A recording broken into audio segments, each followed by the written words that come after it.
हरे कृष्ण. हरे कृष्ण सर्वांना. इस्कॉन बेंगलोरच्या वतीने सर्वांचं हार्दिक हार्दिक स्वागत. सर्वांना सादर प्रणाम. आज आता आपला उद्घाटन दिवस आहे. तर 18 दिवसामध्ये भगवद्गीता अभ्यासूया. या अभ्यासक्रमामध्ये आपण सगळे आता उत्साहाने सामील झालो आहोत, हो की नाही? तर मग आपण थोड्याशा एक 5 ते 7 मिनिटात सूचना समजून घेऊया, की जेणेमुळे आपल्याला अभ्यास आपला जो आहे तो करायला अत्यंत सोपा जाईल, सुलभ जाईल आणि थोडंसं आपल्या सगळ्यांना अभ्यासासाठी सगळ्या महत्त्वाच्या अशा सूचना आहेत आपल्या अभ्यासक्रमाविषयी आणि त्या समजून घेऊ आणि आपण पहिल्या अध्यायाला पण सुरुवात करणार आहोत. आणि ही पी-डी-एफ आम्ही नंतर ग्रुपला पाठवूच, त्यामुळे आपण शांतपणे नंतर वाचली तरी हरकत नाही. हा माताजी पुढे जाऊया. पुढची स्लाईड घेऊया. हां. तर आता काही महत्त्वाचे 12 बिंदू आहेत. तर ते मी अगदी थोडक्यात तुम्हाला सांगेन, की ज्याचा तुम्हाला अभ्यासताना उपयोग होणार आहे आणि क्लाससाठी पण आपण कशा तयारीने यायचं, तर ह्यासाठी सगळ्यांना उपयोग होईल. मग आता आपला जो हा भगवद्गीतेचा अभ्यासक्रम आहे, तर हा 18 दिवसांचा आहे. ह्याच्यामध्ये भगवद्गीता जशी आहे तशी श्रील प्रभुपाद यांनी अनुवादित केलेली ही आपल्याला अभ्यासक्रमामध्ये असणार आहे. तर यातले काही श्लोक महत्त्वाचे आपण त्याच्यावरती आपण प्रकाश टाकणार आहोत. आणखी मग आता अभ्यासासाठी पुस्तकं कोणती आहेत तर भगवद्गीता प्रामुख्याने आणि ती आपल्याला आता ऑनलाईन पण उपलब्ध आहे. ज्यांना ऑनलाईन वाचायचं त्यांना आम्ही पी-डी-एफ पण पाठवणार आहोत, की ऑनलाईन तुम्ही वाचू शकता म्हणजे पी-डी-एफच्या माध्यमातून. ज्यांना प्रत्यक्ष पुस्तक वाचायची सवय आहे म्हणजे फिजिकल हँडलिंग ज्यांना आवडते, तर ते पुस्तक आपली जी वेब म्हणजे जी आपल्या मंदिराची जी लिंक आहे, तर तिथून पुस्तक आपण खरेदी करू शकता. आपल्याला ऑनलाईन ते मागवता येईल. तर त्याच्या संदर्भात म्हणजे महत्त्वाचं म्हणजे कृष्णा त्याच्याबरोबर एक पुस्तक आणि जपमाळा आणि आपलं भगवद्गीतेची प्रत असं ते आपल्याला मिळतं. तर 700 ते 800 रुपयेपर्यंत साधारण असतं. तर असं आपल्याला अभ्यासक्रमाचं साधारण हे सगळं म्हणजे ग्रंथ परिचय साधारण मी सांगितलं. मग आता काही WhatsAppचे म्हणजे नियम आपण कोड ऑफ कंडक्ट म्हणतो. म्हणजे आता आपण सगळेजण खूपच सगळे म्हणजे समजूतदार आणि खूप प्रेमळ आहातच. म्हणजे तर इथे आपण असा भाग करूया, की आपल्यासाठी एक ग्रुप बनवलाय. तर तिथे आपल्याला जे अभ्यासाचं म्हणजे जे अभ्यास विषयक भगवद्गीतेच्या जे सगळं लागणारं साहित्य आहे, तर ते तिथं पाठवलं जाईल.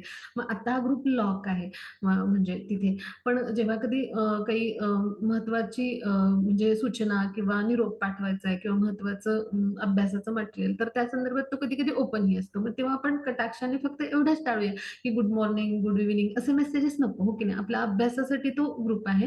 तर तुम्हाला सगळ्यांना अभ्यासाशी संबंधित सगळं साहित्य तिथं मिळेल. तर ही काळजी घेण्यासाठी आपण सगळ्यांनी हा भाग फक्त पाळूया.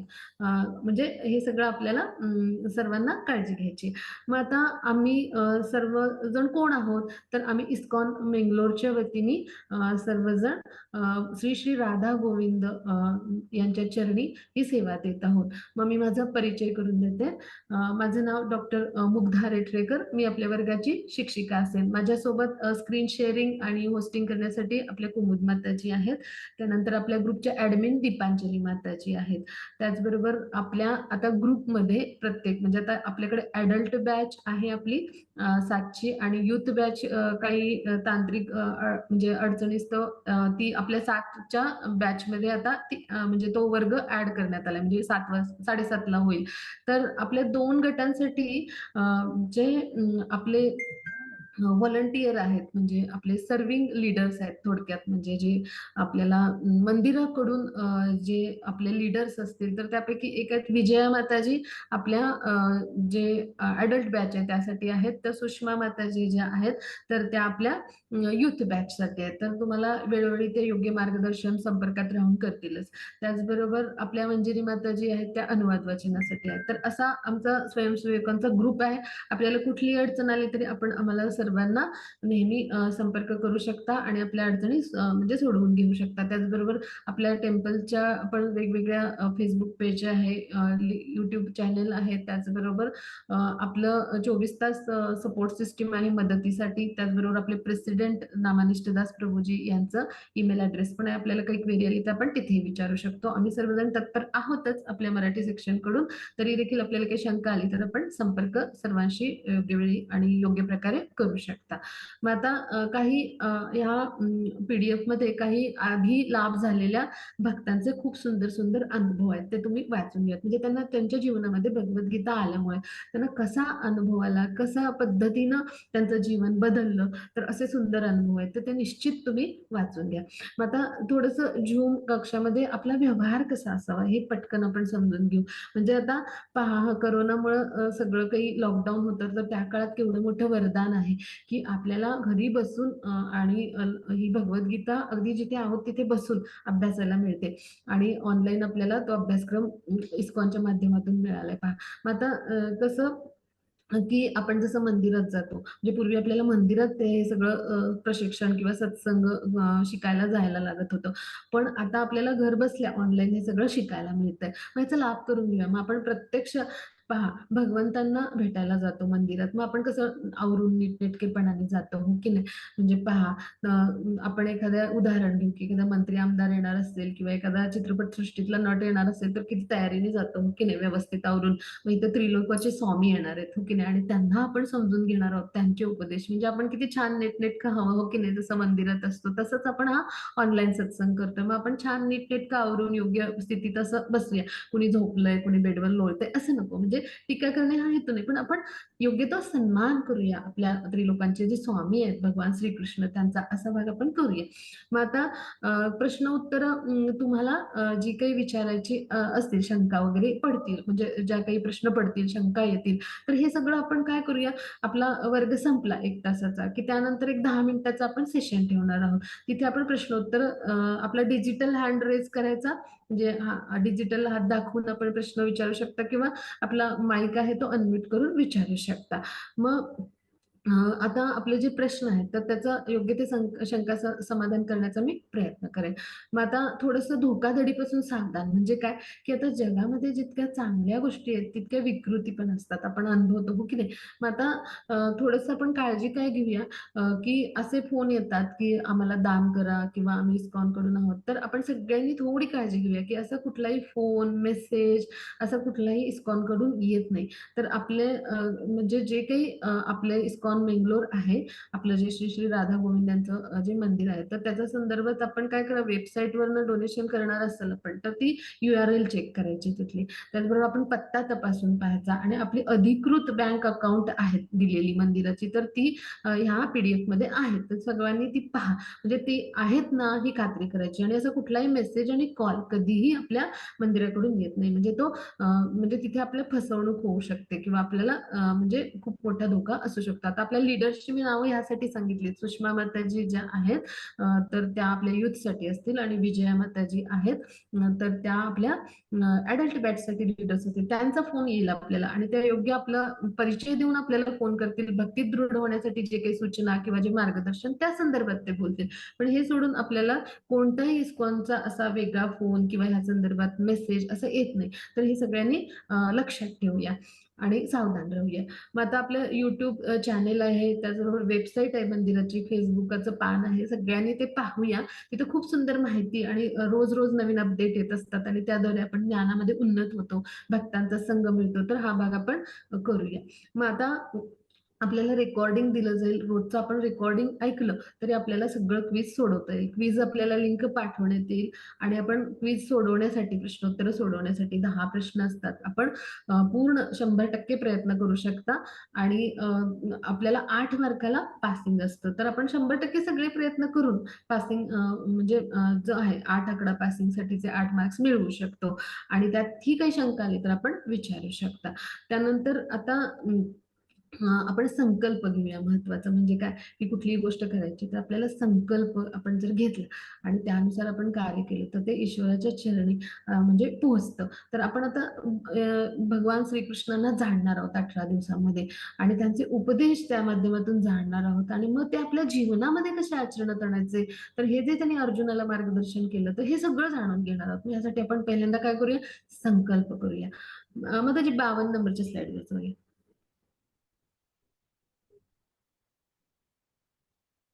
52. 52 नंबरची स्लाईड मध्ये. हरे कृष्ण.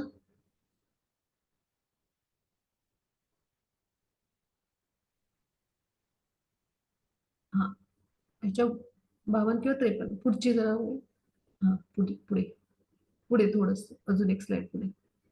हा हा हा ते तर हा इथे असू दे माताजी. तर आता हा संकल्प आपण घेणार आहोत. तर मी हा संकल्प म्हणेन, मनात आपण स्वतःचं नाव घ्यायचं आणि हा संकल्प घेतल्यानंतर आपण 3 वेळा हरे कृष्ण म्हणूया. मनात आपण प्रत्येकाने आपापलं नाव घ्यायचं. मी जेव्हा सुरुवातीला म्हणेन तेव्हा आणि त्यानंतर संकल्प पूर्ण झाला की मनातल्या मनात 3 वेळा हरे कृष्ण म्हणूया. सगळ्यांना लक्षात आलं असावं होते. तर आपण आता संकल्प मनातल्या मनात घेऊया.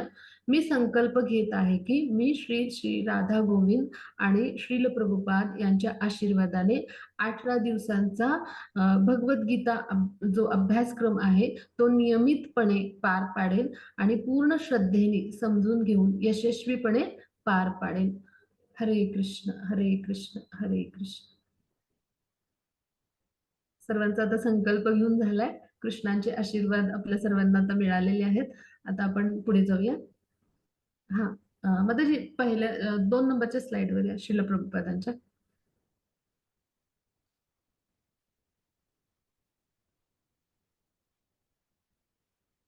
आता थोडक्यात आपण आपल्याला ही भगवद्गीता ज्यांच्यामुळे मिळाली, हा ह्याच्या पुढची स्लाइड.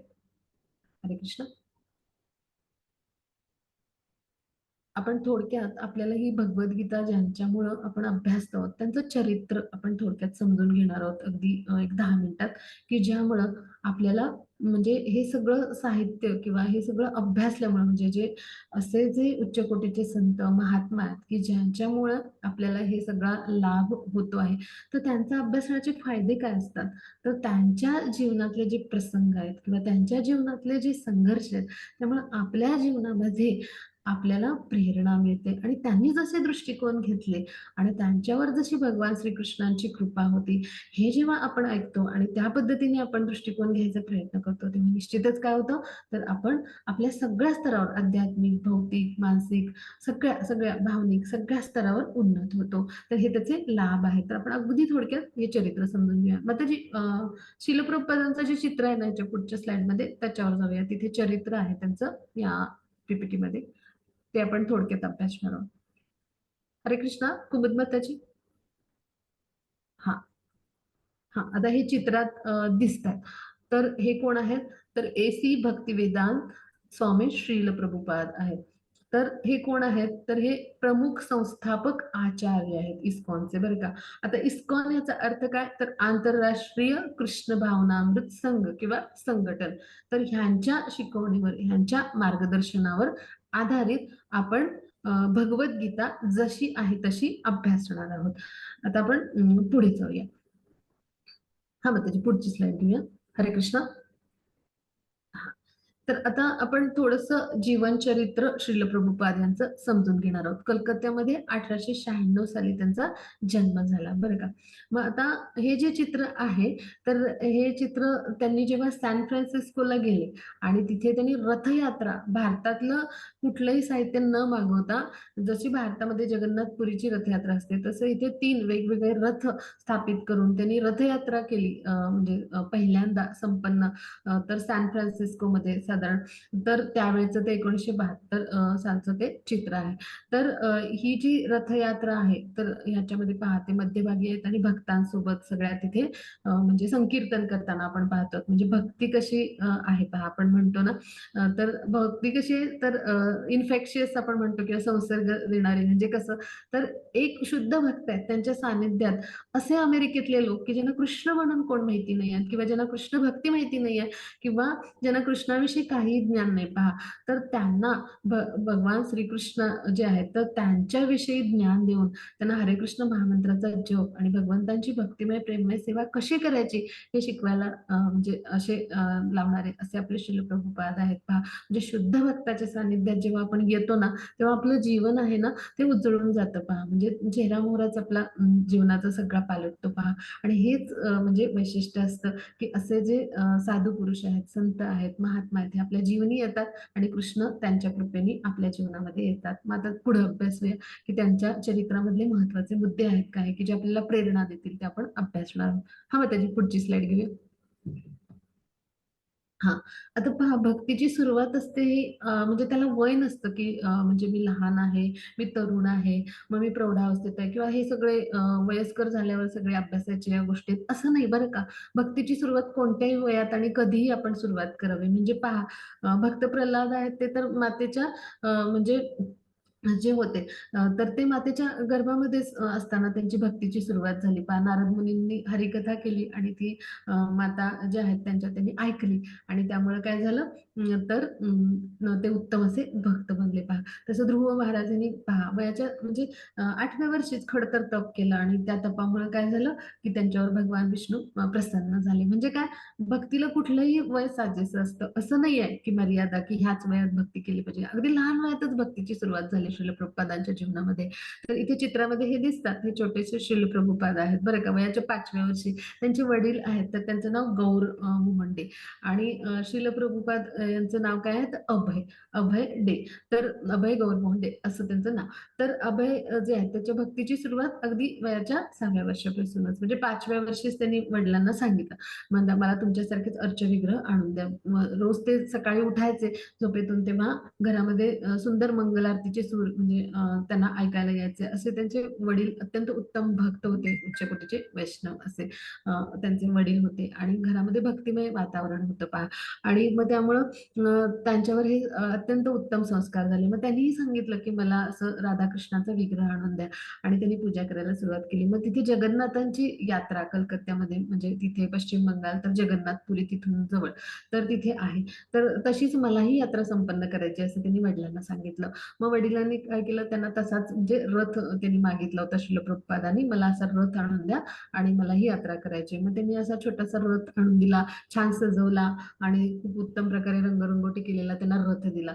मग त्यांनी सगळ्या बाळगोपाळांना जमवलं आणि मग छान रथयात्रा संपन्न केली. म्हणजे अर्चविग्रह जे आहेत ते आपले त्याच्यामध्ये ठेवले त्यांनी आणि कोणी मित्रांनी मृदुंगाचा ताल धरला, कोणी करतालाचा ताल धरला आणि अशी सुंदर रथयात्रा त्यांनी जशी जगन्नाथजींची असते 8 दिवस तशी संपन्न केली आणि मग जे घरातले स्त्रिया होत्या त्यांनी काय केलं तर गोडधोड केलं आणि प्रसादाचं वितरण केलं. जशी जगन्नाथाची यात्रा होती तशीच्या तशी त्यांनी ह्या मुलांसाठी संपन्न केली पहा आणि त्यांना आनंद दिला आणि अशी त्यांच्या भक्तिमय जीवनाची सुरुवात झाली. मग आता ह्या चित्रामध्ये कोण दिसतं ते 1922 साली हे श्रील प्रभुपाद आहेत. त्यांना सर्वात प्रथम भक्ती सिद्धांत सरस्वती हे त्यांचे गुरु बरं का, हे त्यांना पहिल्यांदा भेटले. मग पहिल्या भेटीतच हे जे श्रील प्रभुपाद आहे यांचं इंग्लिशवर उत्तम प्रभुत्व होतं आणि जे त्यांचे गुरु आहेत भक्ती सिद्धांत सरस्वती त्यांनी ते जाणलं आणि त्यांनी या नवयुवकाला काय सांगितलं तुम्ही म्हणजे परदेशामध्ये जाऊन तुमच्या इंग्लिश भाषेमध्ये ज्याच्यावर तुमचं प्रभुत्व आहे म्हणजे त्या भाषेच्या माध्यमातून तुम्ही या वैदिक ज्ञानाचा प्रचार आणि प्रसार का करत नाही?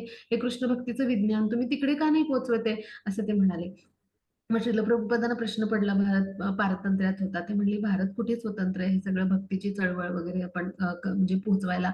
तर तेव्हा ते काय म्हणाले, की म्हणजे कृष्ण भावनामृत आंदोलन असं आहे, की ह्याला म्हणजे हे कुणासाठीही थांबणारं नाहीये आणि ह्यासाठी म्हणजे देश स्वतंत्र किंवा परतंत्र ह्याची काही आवश्यकता नाही. म्हणजे अशा पद्धतीनं कृष्ण भक्ती आहे, की जी ह्या कशावरही अवलंबून नाही, भौतिक कुठल्या परिस्थितीवर असं त्यांना सांगायचं होतं. तर गुरूंचा जो उपदेश आहे ना तर तो त्यांनी अगदी तंतोतंत पाळला पहा. 1965 साली पुढे ते येईलच श्रील प्रभुपाद हे अमेरिकेला गेले आणि तिथे त्यांनी कृष्ण भक्तीचा प्रसार आणि प्रसार केला. इंग्रजी माध्यमातून त्यांनी काय केलं, हे कृष्ण भक्तीचं विज्ञान जे आहे तर ते पाश्चिमात्य देशांपर्यंत पोहोचवलं पहा. म्हणजे एखाद्या उत्तम शिष्याचं लक्षण काय आपल्या गुरूंची आज्ञा पालन करणं, गुरूंचं तंतोतंत आज्ञापालन करून गुरूंना प्रसन्न करणं. कारण गुरु कसे असतात तर कृष्णा समान असतात. गुरूंना कृष्णा समान मानलं जातं. त्यांना समान दर्जा दिला जातो. तितकाच सन्मान दिला जातो. कृष्णांचे कोण असतात ते? तर प्रामाणिक प्रतिनिधी असतात. असे जे अधिकृत किंवा प्रमाणित गुरु असतात ते. तर असेच भक्ती सिद्धांत सरस्वती हे उत्तम प्रतीचे गुरु होते. ते 64 गौडीय मठांचे प्रमुख होते आणि त्यांनी उत्तम असं म्हणजे ज्ञान श्रील प्रभुपाद यांना शिष्य म्हणून स्वीकारलं आणि दिलं पहा. तर ही त्यांची पहिली भेट. मग त्यानंतर पुढे 1932 साली श्रील प्रभुपाद जे आहेत, तर ते त्यांचे जे भक्तिसिद्धांत सरस्वती हे गुरु आहेत, त्यांच्याकडून दीक्षित झाले आणि त्यानंतर मग त्यांचं प्रचार कार्य कृष्ण भक्ती संदर्भात किंवा कृष्ण भक्तीचं हे विज्ञान आहे, त्या संदर्भात प्रचार कार्याला सुरुवात झाली. मग 1950 साली इथे जे दाखवलंय त्यांचं प्रवचन होतं, म्हणजे लीग ऑफ डिवोटीज म्हणून विश्वव्यापी संघटन त्यांनी झाशीमध्ये स्थापन केलं आणि त्यावेळेला काय झालं, तर त्यांनी हे सगळं म्हणजे अशा पद्धतीचं व्याख्यान तिथं दिलं तिथल्या सगळ्या लोकांसाठी आणि त्यावेळेचा हा प्रसंग आहे. पण पुढे काय झालं, की थोडंसं तिथे काही तांत्रिक अडचणी आल्या आणि त्यामुळं त्यांनी झाशीमधून वृंदावनला प्रयाण केलं. मग आता इथे चित्रात आपण पाहूया. मग त्याची थोडीशी स्लाईड वरती घेऊया. हरे कृष्ण. म्हणजे दिसेल. तर हे चित्रामध्ये आपण पाहतो आहोत ना, नाही, नाही, थोडं वर, ते वरचं चित्र दिसायला हवं मग त्याच्या पहिल्या स्लाइड मधलं. हां, हां. हां, हां, बघा. तर आता इथे आपण पाहूया. तर श्रील प्रभुपाद म्हणजे त्यांच्या जीवनातले काही महत्त्वाचे प्रसंग अभ्यासूया. तर 1944 साली त्यांनी बॅक टू गॉडहेड नावाचं मॅगझिन सुरू केलं बरं का. म्हणजे आणि ते जे आहे तर त्याचं म्हणजे त्याचं लिखाण, टायपिंग किंवा त्याचं सगळं काही म्हणजे ते स्वतःच करायचे पहा, म्हणजे संपादन सुद्धा. आणि मग त्याचं वितरण सुद्धा स्वतःच करायचे. मग ते हे चित्र आहे पहा. तर ते काय करायचे, वृंदावनमधून दिल्लीला यायचे आणि हे सगळं त्या पाक्षिकाचं तयार म्हणजे वितरण स्वतः करायचे. मग ते चहाच्या दुकानात म्हणजे तिथे थांबायचे आणि तिथे चहा प्यायला जे यायचे त्यांना हे वितरण करायचे पहा. म्हणजे अशा पद्धतीने त्यांनी प्रचार आणि प्रसार केला. मग त्याचबरोबर त्यांनी काय केलं आता, म्हणजे हे सगळं जेव्हा त्यांनी बॅक टू गार्डन मॅगझिन म्हणजे सुरुवात केली, तेव्हा असं असायचं की त्यांना आर्थिक समस्या असायच्या आणि भयंकर खडतर असा त्यांचा जीवन प्रवास होता. पण जेव्हा ते अमेरिकेला गेले, तर तेव्हा त्यांच्या शिष्यांनी त्याची संपूर्ण जबाबदारी उचलली पहा आणि आज 30हून अधिक भाषांमध्ये हे मॅगझिन अजूनही कार्यरत आहे आणि संपूर्ण जगभर याचा प्रसार होतो पहा आणि आजही म्हणजे हे जे मॅगझिन आहे, तर हे प्रकाशित केलं जातं पहा. मग आता पुढे जाऊन 1950 साली साधारण तर त्यांना जे श्रील प्रभुपाद आहेत तर त्यांना गौडी मठाने त्यांचं ज्ञान पाहून भक्तिवेदांत स्वामी ही पदवी दिली. म्हणजे ज्यांचं खूप उत्तम असा वैदिक शास्त्रामधला गाढा अभ्यास आहे, तर त्यासाठी ही पदवी देण्यात येते. तर ही त्यांना उपाधीने सन्मानित करण्यात आलं. मग साधारण वयाच्या 54व्या वर्षी साधारण तर 1949 साली तर हे जे अ, अ, हे जे श्रील प्रभुपाद आहेत, तर त्यांनी काय ठरवलं, की आपण आता ह्या गृहस्थ जीवनाच्या जबाबदाऱ्यातून मुक्त होऊया आणि त्यांनी वानप्रस्थ आश्रमाचा स्वीकार केला आणि ते म्हणजे खूप काही लिखाण, वाचन, अभ्यास करण्यासाठी ते वृंदावनला राधा दामोदर मंदिर जे इतिहासकालीन मंदिर आहे, तर तिथे निघून गेले. मग पुढे जाऊन काय झालं, की साधारण वयाच्या 62व्या वर्षी 1959 साली ते संन्यास धर्माची त्यांनी काय घेतली, दीक्षा घेतली. आणि मग त्यांनी काय केलं, आता भागवत जे आहे 18,000 श्लोक असलेलं जे भागवत पुराण आहे आपलं, आपला दिव्य ग्रंथ आहे. तर त्याचं त्यांनी काय केलं, त्याच्यावर टीका किंवा भाष्य लिहायला सुरुवात केली आणि त्याचे 3 खंड म्हणजे 18,000 श्लोकांचं आहे. त्याचे पहिले 3 खंड त्यांनी 1962 साली इथे प्रकाशित केले. त्याचं हे चित्र आहे पहा. पहिले 3 खंड त्यांनी प्रकाशित केले. आता पुढे जाऊ आपण पुढच्या स्लाईडवर. हरे कृष्ण. हां, मग त्याची पुढची स्लाईड घ्या. हां. आता इथे पाहूया. हे जलदूत नावाचं जहाज आहे पहा. 1965 साल उजाडलं आणि जे श्रील प्रभुपाद जे आहेत, तर ते जरी संपर्कात म्हणजे फारसे म्हणजे आपले जे गुरु आहेत त्यांच्या नसले, तरी त्यांच्या जेव्हा भेटी होत त्यावेळेला काय व्हायचं, की त्यांना प्रेरणा मिळायची. मग 1900 अशीच जे त्यांची भेट झाली होती 1935 साली. राधाकुंडच्या किनाऱ्यालगत त्यांची चर्चा चालू होती. म्हणजे ते चालत होते दोघे, गुरु आणि शिष्य. तेव्हा त्यांनी काय सांगितलं होतं, की जेव्हा तुझ्याकडे पैसे येईल, तेव्हा तू काय कर, ग्रंथांचं निर्माण कर आणि त्याचबरोबर काय कर, भगवत भक्तीचा प्रसार कर. म्हणजे पुस्तकं छाप तू आणि त्या माध्यमातून काय कर, हे भगवत ज्ञान आहे त्याचा प्रचार आणि प्रसार कर. आणि त्याचबरोबर त्यांनी काय सांगितलं होतं, की तुझं इंग्रजी भाषेवर जे प्रभुत्व आहे, तर त्याचा उपयोग करून परदेशात जाऊन तू काय कर, भगवत भक्तीचा प्रसार कर. मग हे विचार कसे कोरले गेले होते. गुरूंचे विचार हृदयावर ठसतात शिष्याच्या. तर आणि असा उत्तम शिष्य काय करतो, गुरूंना संतुष्ट करायचा प्रयत्न करतो. तर मग ह्या विचारांनी काय घेतलं, तर भरारी घेतली आणि काय झालं 1962 साली म्हणजे वयाच्या 65 नंतर पहा, जे वय आपलं म्हणजे आजच्या आपल्या आधुनिक युगामध्ये विश्रांतीचं आहे, आराम करण्याचं आहे पहा. तर ह्या वयामध्ये श्रील प्रभुपाद हे या जलदूत नावाच्या जहाजातून त्यांनी प्रवास केला. सलग त्यांनी 40 दिवस प्रवास केला. तर ह्या स्टीमशिप सिंधिया म्हणजे नावाची कंपनी होती. तर त्या कंपनीचं हे जहाज होतं, मालवाहू जहाज होतं अमेरिकेला जाणारं बरं का. आणि ह्याच्यात सुमती मोरारजी नावाच्या मालकीणबाई होत्या. मग त्यांनी ह्यांना तिकीट ची सोय करून दिली आणि आपल्याबरोबर भागवत ग्रंथाच्या काही प्रती घेऊन आणि अशा पद्धतीने एक ट्रंक घेऊन हे आपले जलदूत जे जहाज आहे, तर त्यांनी प्रवास 40 दिवसाचा त्यांनी केला. आणि ते अमेरिकेला गेले. आता जात असताना सुद्धा पहा किती अडचणी होत्या. कसा खडतर प्रवास होता. तर जात असताना सुद्धा त्यांना हृदयविकाराचे 2 म्हणजे जे आहेत, तर ते झटके आले ह्या प्रवासामध्ये. पण कृष्णांची कृपा आशीर्वाद असल्यामुळे पहा आणि गुरुकृपा, तर त्यामुळे काय झालं अमेरिकेला श्रील प्रभुपाद बोस्टनच्या किनाऱ्यावरती सुखरूप पोहोचले. मग आता तिथे पोहोचले तेव्हा सुरुवात कशी होते? साधारणतः दुसऱ्या महायुद्धाचं काळ होता पहा. म्हणजे नुकतंच दुसरं महायुद्ध संपलं होतं आणि त्याचे जे पडसाद होते ना, ते असे होते की बरीचशी पिढी अमेरिकेतली युवा पिढी म्हणजे वैफल्यग्रस्त झाली. म्हणजे त्या काळात ते आधुनिकतेच्या स्तरावर होते. आता जशी भारतात स्थिती आहे ना, तशी तेव्हा होती. म्हणजे अत्यंत आधुनिकतेचा उच्चांक गाठलेला होता आणि अत्यंत विलासी अशी आयुष्य सरणी होती, जीवनमान होतं आणि त्यावेळेला काय होतं की तिथली पिढी वैफल्यग्रस्त झाली होती, की हे तरुण युवक हे युद्ध या सगळ्या परिणामामुळं म्हणजे सगळे असे त्या वैफल्यानं ग्रासले होते, की काय करायचं आता? त्यांच्यापुढे प्रश्न होता आणि ते सगळे व्यसनाधीन झालेले होते. म्हणजे ते ड्रग्ज किंवा अफू किंवा मारिजुआना किंवा असे किंवा धूम्रपान आहे अशा किंवा मद्य आहे आणि सगळं म्हणजे व्यसनाधीनता वाढलेली होती आणि ते सगळं असं म्हणजे युवा पिढी ग्रासली होती पहा, असा तो काळ होता. जसे हिप्पी रस्त्यावरून फिरत असत त्या काळात, असं तिथं होतं वातावरण आणि त्याच वेळेला तिथं शिलप्रभुपाद पोहोचले आणि आता त्यांची सुरुवात कशी आहे तर ते फुटपाथवरून गळ्यामध्ये इथे चित्रात पहा गळ्यामध्ये मृदुंग, एका हातात करताल आणि म्हणजे मुखातून हरिनाम. तर हरे कृष्ण महामंत्राचं त्यांनी काय केलं संकीर्तन केलं आणि करायला ते गात गात असं तिथं चालू लागले त्या फुटपाथवरून. मग असे सगळे हिप्पी गोळा झाले त्यांच्या भोवती पहा. मग एका टॉम्पिन्स स्क्वेअर नावाच्या एका पार्क आहे तिथं झाडाखाली हे बसले. मग तिथं बसल्यानंतर त्यांनी विचारलं की काय हे करताय तुम्ही? मग त्यांनी सांगितलं कृष्णाविषयी हरे कृष्ण महामंत्रांचा असा जप आहे आणि त्यांनी सगळी माहिती दिली, प्रवचन दिलं. मग असे त्यांच्या भोवती हे लोक जमले, अनुयायी जमले. मग अशी त्यांची अनेक ठिकाणी म्हणजे वेगवेगळ्या मॉलमध्ये अशा ठिकाणी प्रवचनं झाली बरं का. मग असे अनुयायी त्यांना जमले. मग त्यांनी हळूहळू प्रसाद वितरण करायला सुरुवात केली. त्यांची राहण्याची सोय पण तिथल्या अनुयायांनीच केली. मग रोज ते प्रवचनाला यायला लागले. मग रोज श्रील प्रभुपादांना वेगवेगळे प्रश्न विचारायला लागले. असे अनुयायी त्यांच्याकडे जमू लागले पहा. मग आता इथे चित्रात पहा त्या काळातला म्हणजे खूप प्रख्यात असा म्हणजे असा टॉप मोस्ट म्हणतो आपण असा प्रख्यात असा पॉप सिंगर आहे त्या काळातला जॉर्ज हॅरिसन नावाचा. हां, तर त्याचा म्हणजे खूप त्या काळामध्ये नाव होतं, असं उत्तम गायन त्याचं होतं. तर तो श्रील प्रभुपाद यांचा भक्त बनला, अनुयायी बनला आणि त्या काळामध्ये म्हणजे म्हणजे 70च्या दशकात आपण म्हणू. कुणीतरी माईक आपला हरे कृष्ण बंद करूया. अनम्यूट आहे. हरे कृष्ण. माईक म्यूट करूया. हरे कृष्ण. तर तो जो जॉर्ज हॅरिसन आहे, तर त्यांनी हरिकृष्ण महामंत्राच्या जपाच्या त्या काळात कॅसेट्स होत्या.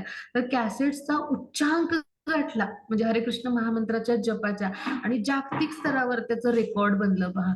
तर इतक्या त्याच्या कॅसेट्सच्या प्रती खपल्या गेल्या पहा आणि आजही आपण पाहिलं ना YouTubeवर तर त्याचे म्हणजे हरिकृष्ण महामंत्राविषयीचं गायन आणि वेगवेगळं म्हणजे त्यांनी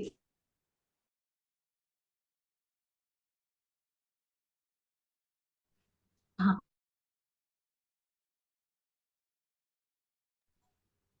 हां.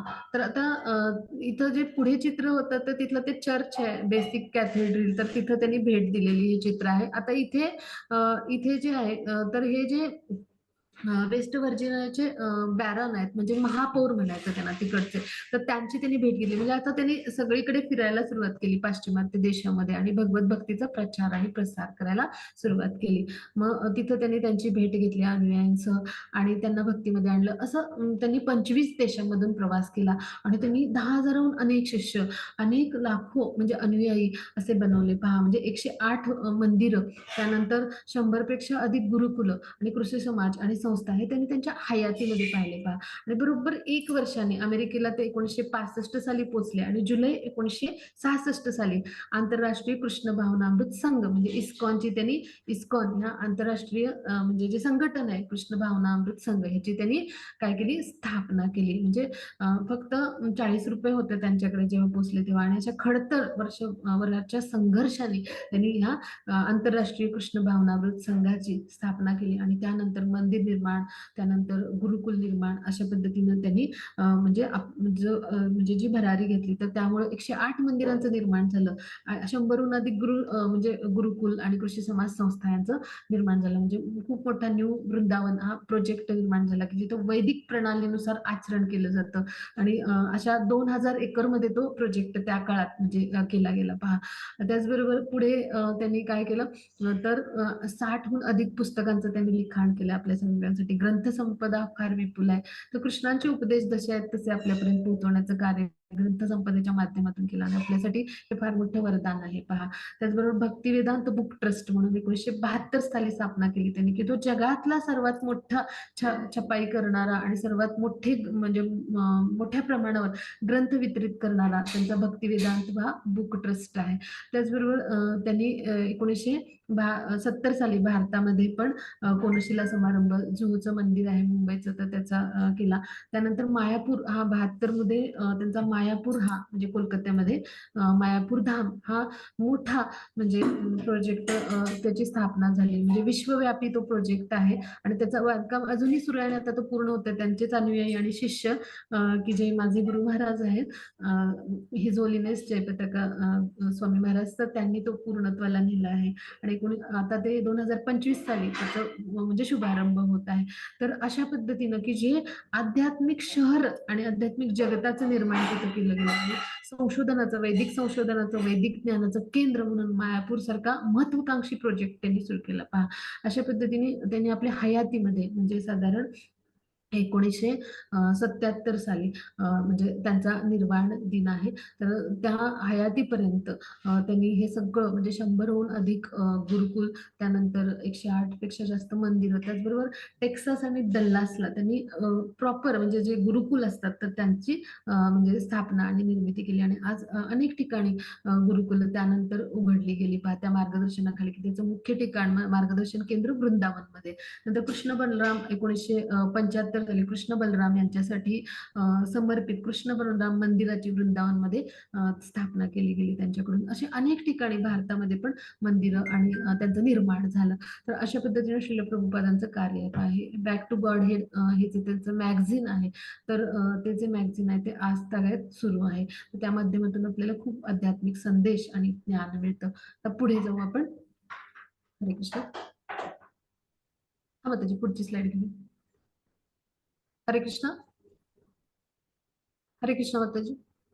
हरे कृष्ण कुमुद माताजी. पुढची स्लाइड. हा हे इस्कॉनचे श्री श्री राधा गोविंद जी आहेत आपले प्रमुख आर्चे विग्रह इस्कॉन बेंगलोरचे त्यांच्या चरणी आपण साष्टांग नमन करूया आणि आजच्या अभ्यासाला सुरुवात करू. हा माताजी पुढची स्लाइड घेऊया. हरे कृष्ण. हा इथे काही मी चित्र आपण दाखवतोय तर हा श्रील प्रभुपाद यांच्यासाठी संपूर्ण सोन्यामध्ये असा तयार केलेला त्यांच्या शिष्यांनी हा जो आहे तर हा श्रील प्रभुपादांसाठीच हे महाल किंवा मंदिर आहे त्यांच्या शिष्यांनी समर्पित केलेलं. आता आपण पुढे जाऊ. हा माताजी पुढे जाऊ. पुढची स्लाइड घेऊ. हा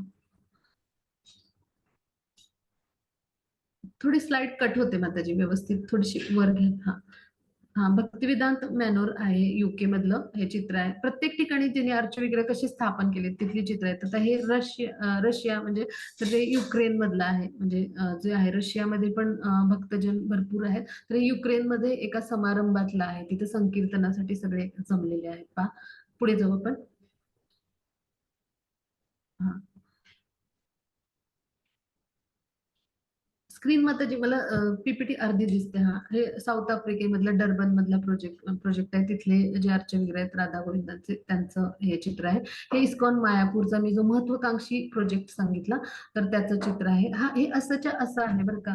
मी कार्तिक महिन्यामध्ये तिथे जाऊन आली आणि ह्याचं 3ऱ्या टप्प्यातलं म्हणजे या बाजूचं बांधकाम सुरू आहे तर तेही 2025 ला पूर्ण होणे सर्वांसाठी खुलं होत आहे पहा. तर हा सगळ्यात महत्वाकांक्षी असा प्रोजेक्ट मानला जातो. आणि हे वैदिक ज्ञानाचं असं जागतिक विश्व म्हणजे आपण जागतिक स्तरावरचं केंद्र किंवा विश्वव्यापी केंद्र असं बनलं आहे. आता पुढे जाऊ आपण. हवं त्याची पुढची स्लाइड. हा, एकूण 25 देशातून श्रील प्रभुपाद यांचा प्रवास झाला आणि भक्तीचा प्रसार आणि प्रसार झाला, त्याचा हा आलेख आहे. हा, मग त्याची पुढची स्लाइड घेऊया. हरे कृष्ण. हा, हे आपले श्रील प्रभुपाद यांचे अर्चविग्रह प्रत्येक मंदिरामध्ये असतात. म्हणजे उच्च कोटीचे वैष्णव किंवा गुरु म्हणून किंवा प्रमुख संस्थापक आचार्य म्हणून आपण प्रथम गुरूंना वंदन करायचं, त्यांचे आशीर्वाद घ्यायचे आणि त्यानंतर आपल्या राधा गोविंदांचं दर्शन घ्यायचं, अशी साधारण पद्धती आहे. हळूहळू आपण हे समजूनच घ्याल 18 दिवसांमध्ये. आता आपण पुढे जाऊया. श्रील प्रभुपाद की जय हो. हा, मग त्याची पुढे जाऊ. हा, हे आपले श्री श्री राधा गोविंद आपलं जे इस्कॉन बेंगलोरचं मंदिर आहे, तर त्याचे हे प्रेसिडेंट आहेत. हे जे आहेत परमपूज्य नामानिष्ठ दास प्रभूजी. तर हे उच्च कोटीचे शुद्ध भक्त आहेत आपले. हे जे प्रेसिडेंट आहेत आपले, तर हे बीटेक आहेत IIT कानपूर मधून.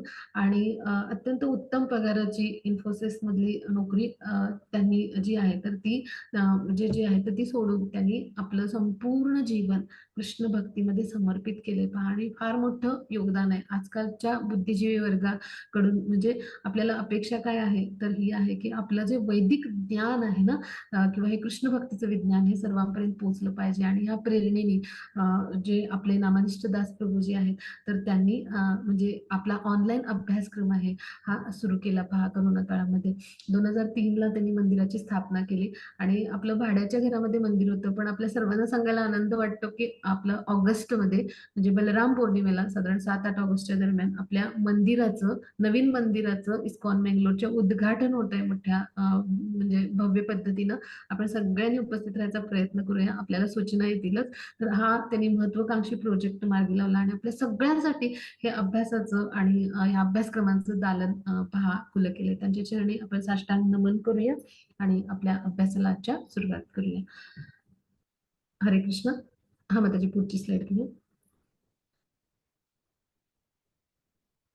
हा, मग त्याची पुढची स्लाइड घेऊया. इथे नवनिष्ठ दास प्रभूजींचे पण ईमेल ऍड्रेस दिलेले आहेत. आपल्याला कधीही काही शंका आली, आमच्याशी संपर्क नाही झाला तर ह्या ईमेल ऍड्रेसवर आणि युट्यूब चॅनल जे आहे त्याच्यावर पण आपण संपर्क करू शकतो का. म्हणजे आपल्यासाठी सगळ्या मदतीच्या सगळ्या ज्या आहेत शाखा खुल्या आहेत. तर आपण सगळे अशा पद्धतीनं या ज्ञानाचा योग्य तो लाभ घेऊन आपण जास्तीत जास्त कसे आध्यात्मिक स्तरावर उन्नत होऊ असा प्रयत्न करूया. आता पुढे जाऊ आपण. हा, मग त्याची पुढची स्लाइड घेऊया. हरे कृष्ण. हा, आता भगवद्गीता हे काय महाकाव्य आहे. म्हणजे जे आहे तर त्याच्यामध्ये सगळ्या प्रश्नांची आपले उत्तर आहेत असं महात्मा गांधी म्हणतात. त्याला काय म्हटले, आध्यात्मिक शब्दकोश म्हटले. आणि त्यामुळे काय होतं तर आपल्याला प्रेरणा देणारे पुस्तक आहे असं का म्हटले. तर आता शब्दकोशामध्ये जो शब्द असतो तो आपण बोली भाषेत कसा वापरायचा किंवा आपण कसा आचरणात आणायचा तो, तर त्याचा अर्थ आपल्याला त्या शब्दकोशातल्या शब्दाच्या अर्थावरून कळतो. मग भगवद्गीतेतले उपदेश असेच आहे की आपल्या नित्य जीवनामध्ये ते दृष्टिकोन आपण कसे घ्यायचे आणि आचरणात कसे आणायचे. आणि हे सगळं आपल्याला ज्ञान भगवद्गीतेतून मिळतं. तर भगवद्गीता ही काय आहे तर रणांगणामध्ये भगवान श्रीकृष्णांनी अर्जुनाला दिलेले उपदेश आहेत. म्हणजे भगवान यांनी गायलेलं गोड गीत आहे म्हणून त्याला महाकाव्य म्हटले. हा, भगवत म्हणजे भगवान, गीता म्हणजे त्यांचं म्हणजे गीता जे आहे तर ते गोड गीत असा अर्थ होतो. मग असे जे आहेत तर ते त्यांना 45 मिनिटामध्ये हे उपदेश केलेले आहेत रणांगणामध्ये. आणि हे जे उपदेश आहेत ते पूर्ण विश्वातल्या लोकांना प्रेरणादायी आहेत. आणि असं आपल्या जीवनामध्ये प्रेरणा देणारं असं हे पुस्तक आहे पहा. म्हणजे आपल्या जसं आपण कार खरेदी करतो तर किंवा एखादा मोबाईल खरेदी करतो त्याच्यावर मॅन्युअल येतं हो की नाही, माहिती पुस्तक. मग त्याच्यात ते कसं वापरायचं हे दिलेलं असतं. मग तसंच आपल्या जीवनाचं मॅन्युअल किंवा माहिती पुस्तक म्हणजे काय आहे, भगवद्गीता आहे पहा. असं प्रेरणादायी पुस्तक आपल्याला ते ठरेल. मग पुढे जाऊ आपण. हा, मग त्याची पुढची स्लाइड घेऊ.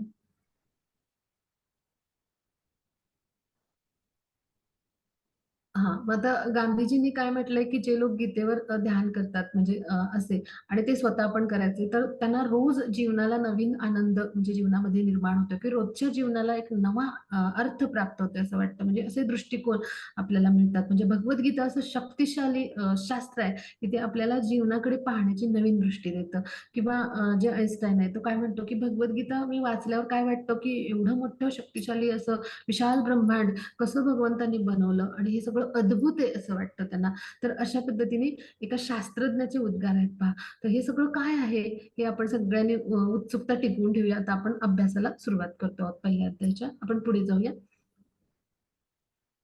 हा त्याची पुढची स्लाइड घेऊया हा मग आता कुठली भगवद्गीता तर भगवद्गीता जशी आहे तशी श्रील प्रभुपादांची आपण भगवद्गीता अभ्यासतो आहोत तर याचं कारण काय तर आता इथं उदाहरणाच्या स्वरूपात आपण समजून घेऊया तर हा मोबाईल आहे तर ह्याची ही तार आहे ही तुटली केबल तर आता मग इथं डाटा ट्रान्सफर होईल का किंवा हा चार्ज होईल का नाही हो की नाही म्हणजेच काय तर आपली जर ही केबल तुटली किंवा ही वायर तुटली तर काय होईल तर आपला चार्ज पण फोन होणार नाही आणि त्याचबरोबर आपला संपर्क पण राहणार नाही फोन बंद राहिल्यामुळे आणि त्याचबरोबर डाटा आहे तो सगळा म्हणजे ट्रान्सफर होणार नाही जी काही माहिती येते मग त्यासाठी आपल्याला काय लागेल तर ही जी तार आहे ती व्यवस्थित असायला लागेल मग तसंच कृष्णांचे जे शब्द आहेत ना तर ते गुरु शिष्य परंपरेतनं कृष्णांचे जे उपदेश आहेत ना कृष्णाने दिलेलं ज्ञान तर ते गुरु शिष्य परंपरेतनं म्हणजे शृंखला किंवा साखळी पद्धतीनं आलेलं असलं पाहिजे म्हणजे शिष्य उत्तराधिकार परंपरेतनं आलेले ही अटूट शृंखला म्हटलं गेले म्हणजेच काय की कृष्णांनी हे सर्वात प्रथम जे ज्ञान आहे तर ते सर्वात प्रथम त्यांनी कोणाला दिलं तर ब्रह्माजींना दिलं मग ब्रह्माजींनी हे ज्ञान कोणाला दिलं तर नारद मुनींना दिलं मग नारद मुनींनी हे ज्ञान व्यास मुनींना दिलं व्यास मुनींनी मध्वाचार्यांना दिलं मग अशा ब्रह्म वैष्णव गौडीय परंपरेतले 32वे महान आचार्य म्हणजे कोण आहेत शिलप्रभुपाद आहेत मग त्यांचे गुरु कोण होते तर हे इथे दाखवलेत भक्ती सिद्धांत सरस्वती मग त्यांचे गुरु कोण होते तर गौरी किशोरी दास बाबजी मग त्यांचे गुरु कोण होते भक्ती विनोद ठाकूर मग त्यांचे गुरु कोण होते तर जगन्नाथ दास बाबजी तर अशी गुरु शिष्य परंपरा आहे आणि शिष्य उत्तराधिकार परंपरेतनं हे ज्ञान यायला पाहिजे मग हे कसं असतं जसं आहे तसं म्हणजे जे कृष्णांनी सांगितलंय तसंच्या तसं म्हणजे निष्कलंकित आपण म्हणू किंवा शुद्ध आणि पवित्र ज्ञान गुरु शिष्य परंपरेनं एक जे शिष्य असतात ते ग्रहण करतात आचरणाच्या स्तरावर अनुभवतात तसंच्या तसं जे श्रवण केलं ते तसंच्या तसं आपल्या शिष्याला देतात मग ते शिष्य गुरु बनतात तेव्हा आपल्या शिष्यांना देतात मग ह्याला म्हणायचं गुरु शिष्य परंपरा आणि त्यामध्ये कसं आहे पवित्र ज्ञान आहे आणि जसं आहे तसं आहे ते सांगितलं जातं मग ह्याला म्हणायचं गुरु शिष्य परंपरा आणि आता ह्याचं महत्व काय इस्कॉनची भगवद्गीता का तर बाजारात भरपूर 700 भगवद्गीता आहेत पण ते वेगवेगळी मानसिक तर्काने आणि बुद्धीने सगळ्यांनी लिहिलेली त्याच्यावरची लिखाण आहे पण जे एखादा भक्त असेल भगवान श्रीकृष्णाचा तो काय करेल की भगवान श्रीकृष्णांना जे सांगायचंय ते जसंच्या तसं त्यांनी जे सांगून ठेवलेलं आहे गुरु शिष्य परंपरेत आपल्या गुरूंनी जे काय आपल्याला सांगितलंय आचार्यांनी तो तसंच्या तसं मांडेल पहा आणि तो ते का करेल तर कृष्णांच्या संतुष्टीसाठी कार्य म्हणून ती सेवा म्हणून करेल आणि म्हणून असे गुरु शिष्य परंपरेतले 32वे आपले जे महान आचार्य ते शिलप्रभुपाद आहेत आणि म्हणून त्यांनी अनुवादित केलेली भगवद्गीता आपण अभ्यासतो आहोत की ज्यामुळं आपल्याला श्रीकृष्णांना जे काही सांगायचंय ते आपल्याला अभ्यासता येईल आता आपण पुढे जाऊ हरे कृष्ण माताजी पुढे जाऊया हा मग त्याची पुढची स्लाइड घेऊया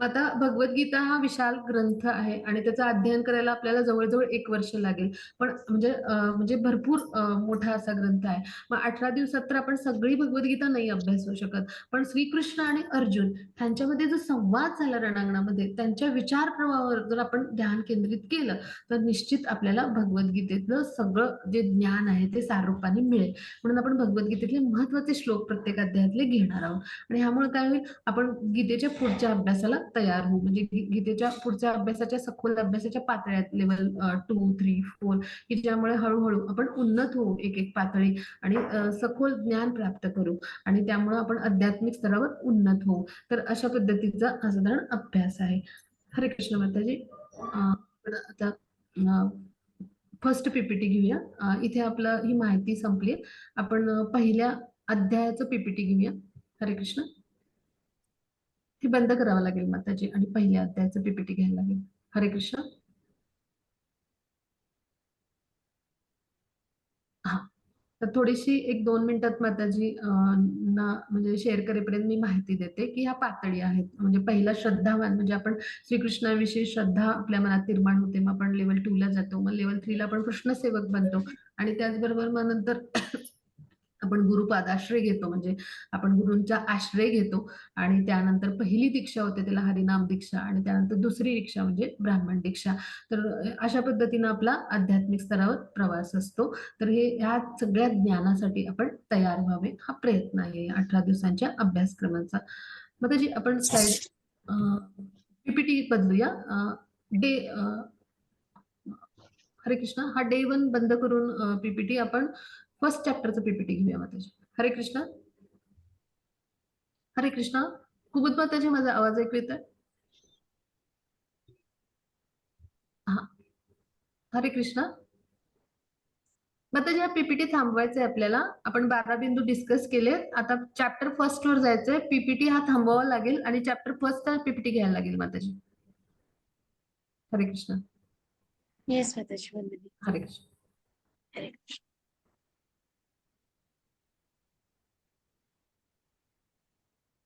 हे ना माताजी. हा हा हा हा बरोबर. हरी बोल. हरे कृष्ण. हा. तर आता आपण भगवद्गीतेचा 18 दिवसाचा अभ्यासक्रम आहे तर त्यातला पहिल्या अध्यायाची सुरुवात करतो आहोत. आय पुढे सॉरी. पुढे जा याच्यात पहिल्या श्लोकावरती सुरुवातीच्या पुढे जायला लागेल थोडस अजून. हे याच्यात पण चरित्र आहे तर पुढे जाऊ आपण. हे आपण शिकलो आहोत आत्ताच.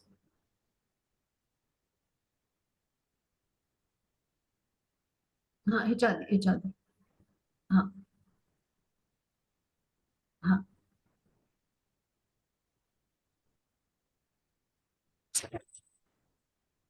हरे कृष्ण. ह्याच्या आधी भगवद्गीते ह्याच्या आधी थोडस गीतोपनिषदवर गीता महात्म्य ह्याच्या आधीचे स्लाइड्स वरती थोडस आधी.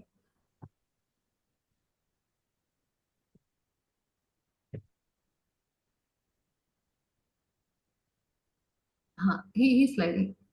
आवाज येतोय माताजी? हा ही स्लाइड 26 नंबरची स्लाइड ओपन करायला लागेल. आता श्लोक नाही इंग्लिश स्लाइड ओपन होते माताजी. येस माताजी. इंग्लिश स्लाइड ओपन होते.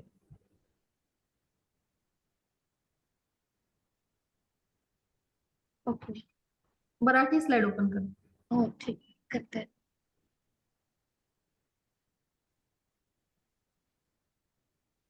वंदनी.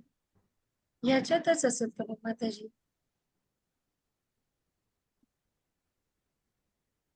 नाही हे नाही याच्यात. जस्ट अ मिनिट माताजी. दुसरी पीपीटी शेअर केलेली.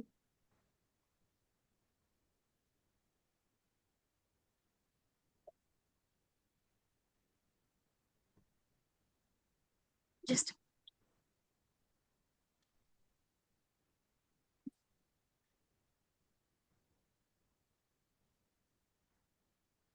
जस्ट हा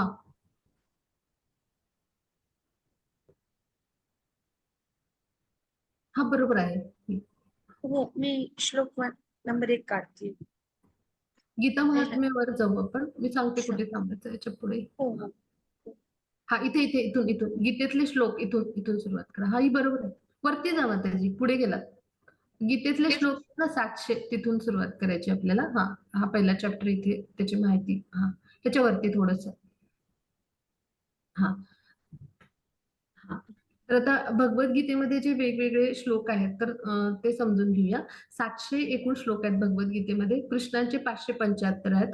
अर्जुनांनी 83 श्लोक बोललेत. त्याचबरोबर संजयांचे 41 श्लोक आहेत आणि धृतराष्ट्राचा एकच श्लोक आहे तर तो पहिला श्लोक आहे. आता सगळ्यांनी नोट्स पण काढूया. माहिती घेत आहोत आपण तर. आता पुढे जाऊ आपण. हा मग त्याची पुढची स्लाइड घेऊया. हां, आता भगवद्गीतेमध्ये 5 प्रामुख्याने गोष्टींची चर्चा आहे. ईश्वर, जीव, प्रकृती, काळ आणि कर्म. तर ते आपण थोडक्यात समजून घेऊया. ईश्वर म्हणजे काय? की भगवान कृष्ण हे सर्वोच्च नियंत्रक आहेत.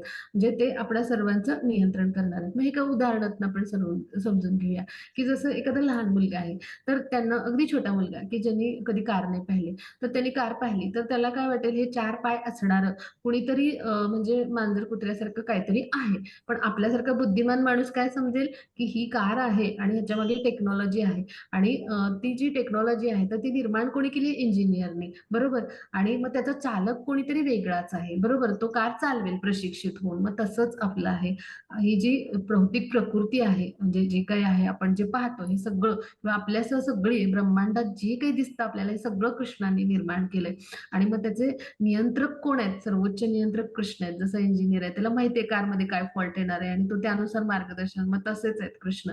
आणि त्याचबरोबर मग त्याचा चालक म्हणजे कोण आहे? म्हणजे आपल्याला हे शरीर दिलंय त्यांनी. आपण कोण आहोत? श्रीकृष्णांचे जीवात्मक अंश आहोत आणि शरीर नसून कोण आहोत? आत्मा, त्यांचे अंश आहोत आणि श्रीकृष्ण कसे आहेत? पूर्णतः आध्यात्मिक आहेत. तर त्यांचे अंश आहोत आपण आणि आपण काय आहोत? या शरीराचे चालक आहोत. जशी कार चालवणारा चालक प्रशिक्षित असतो, तसं आपण काय आहोत? तर कृष्णांशी असलेलं म्हणजे आपला जो संबंध आहे, तर तो काय आहे? तर आपण कृष्णांचे जीवात्मक अंश आहोत. म्हणून जीव म्हणजे कोण? आपण म्हणजे जीवात्मा. म्हणजे आपण कोण आहोत? कृष्णांचे जीवात्मक अंश. मग ते कसं समजून घ्यायचं? तर थोडक्यात आता आपण उदाहरण घेऊ, की एक म्हणजे ठिणगी आहे अग्नीची, तर त्याच्यामध्ये तितकाच ताप असतो आणि प्रकाश असतो, म्हणजे दाहकता असते, की जी एका अग्नीमध्ये असते विशाल अशा. तर आपण ठिणगी समान आहोत आणि भगवान कसे आहेत? अग्नीसारखे आहेत.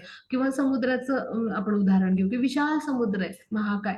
तर त्याच्यातला एक थेंब जर बाजूला काढला, तर त्याच्यामध्ये जो खारटपणा आणि जे गुणधर्म आहेत रसायनांचे, ते सगळे समुद्रामध्ये असतात, हो की नाही? मग तसेच आहोत. भगवान असे विशाल समुद्रासारखे आहेत, म्हणून त्यांना हे कृष्ण करुणा सिंधू असं म्हटलं जातं. म्हणजे भगवान जे आहेत ते काय?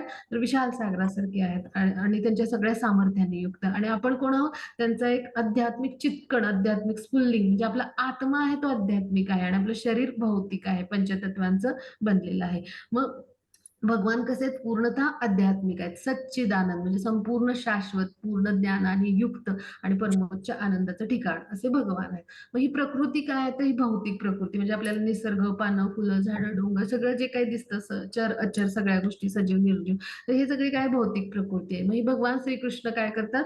तर ह्या भौतिक प्रकृतीची म्हणजे निर्मिती करण्यासाठी आदिजीव ब्रह्मांची उत्पत्ती करतात आणि प्रकृती जी आहे तर ही निर्माण होते. मग त्यानंतर काळ म्हणजे काय आहे? तर हा वेळेचा पालक आहे आणि मग या भौतिक प्रकृतीच्या आधिपत्याखाली आणि त्याचबरोबर 3 गुणांच्या प्रभावाखाली इथे काय करतो आपल्यासारखा जीव काय करतो येऊन इथे जीवात्मा म्हणून कर्म करतो. आता कर्म कसं असतं तर ते काळाच्या देखरेखीखाली म्हणजे काळ हे सुद्धा भगवान श्रीकृष्णांचं रूप आहे बरं का.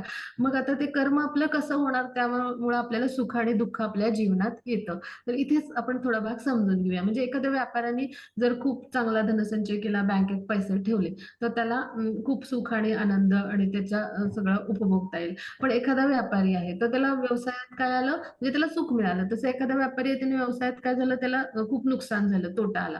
मग काय झालं, तर त्याच्या वाट्याला दुःख आलं.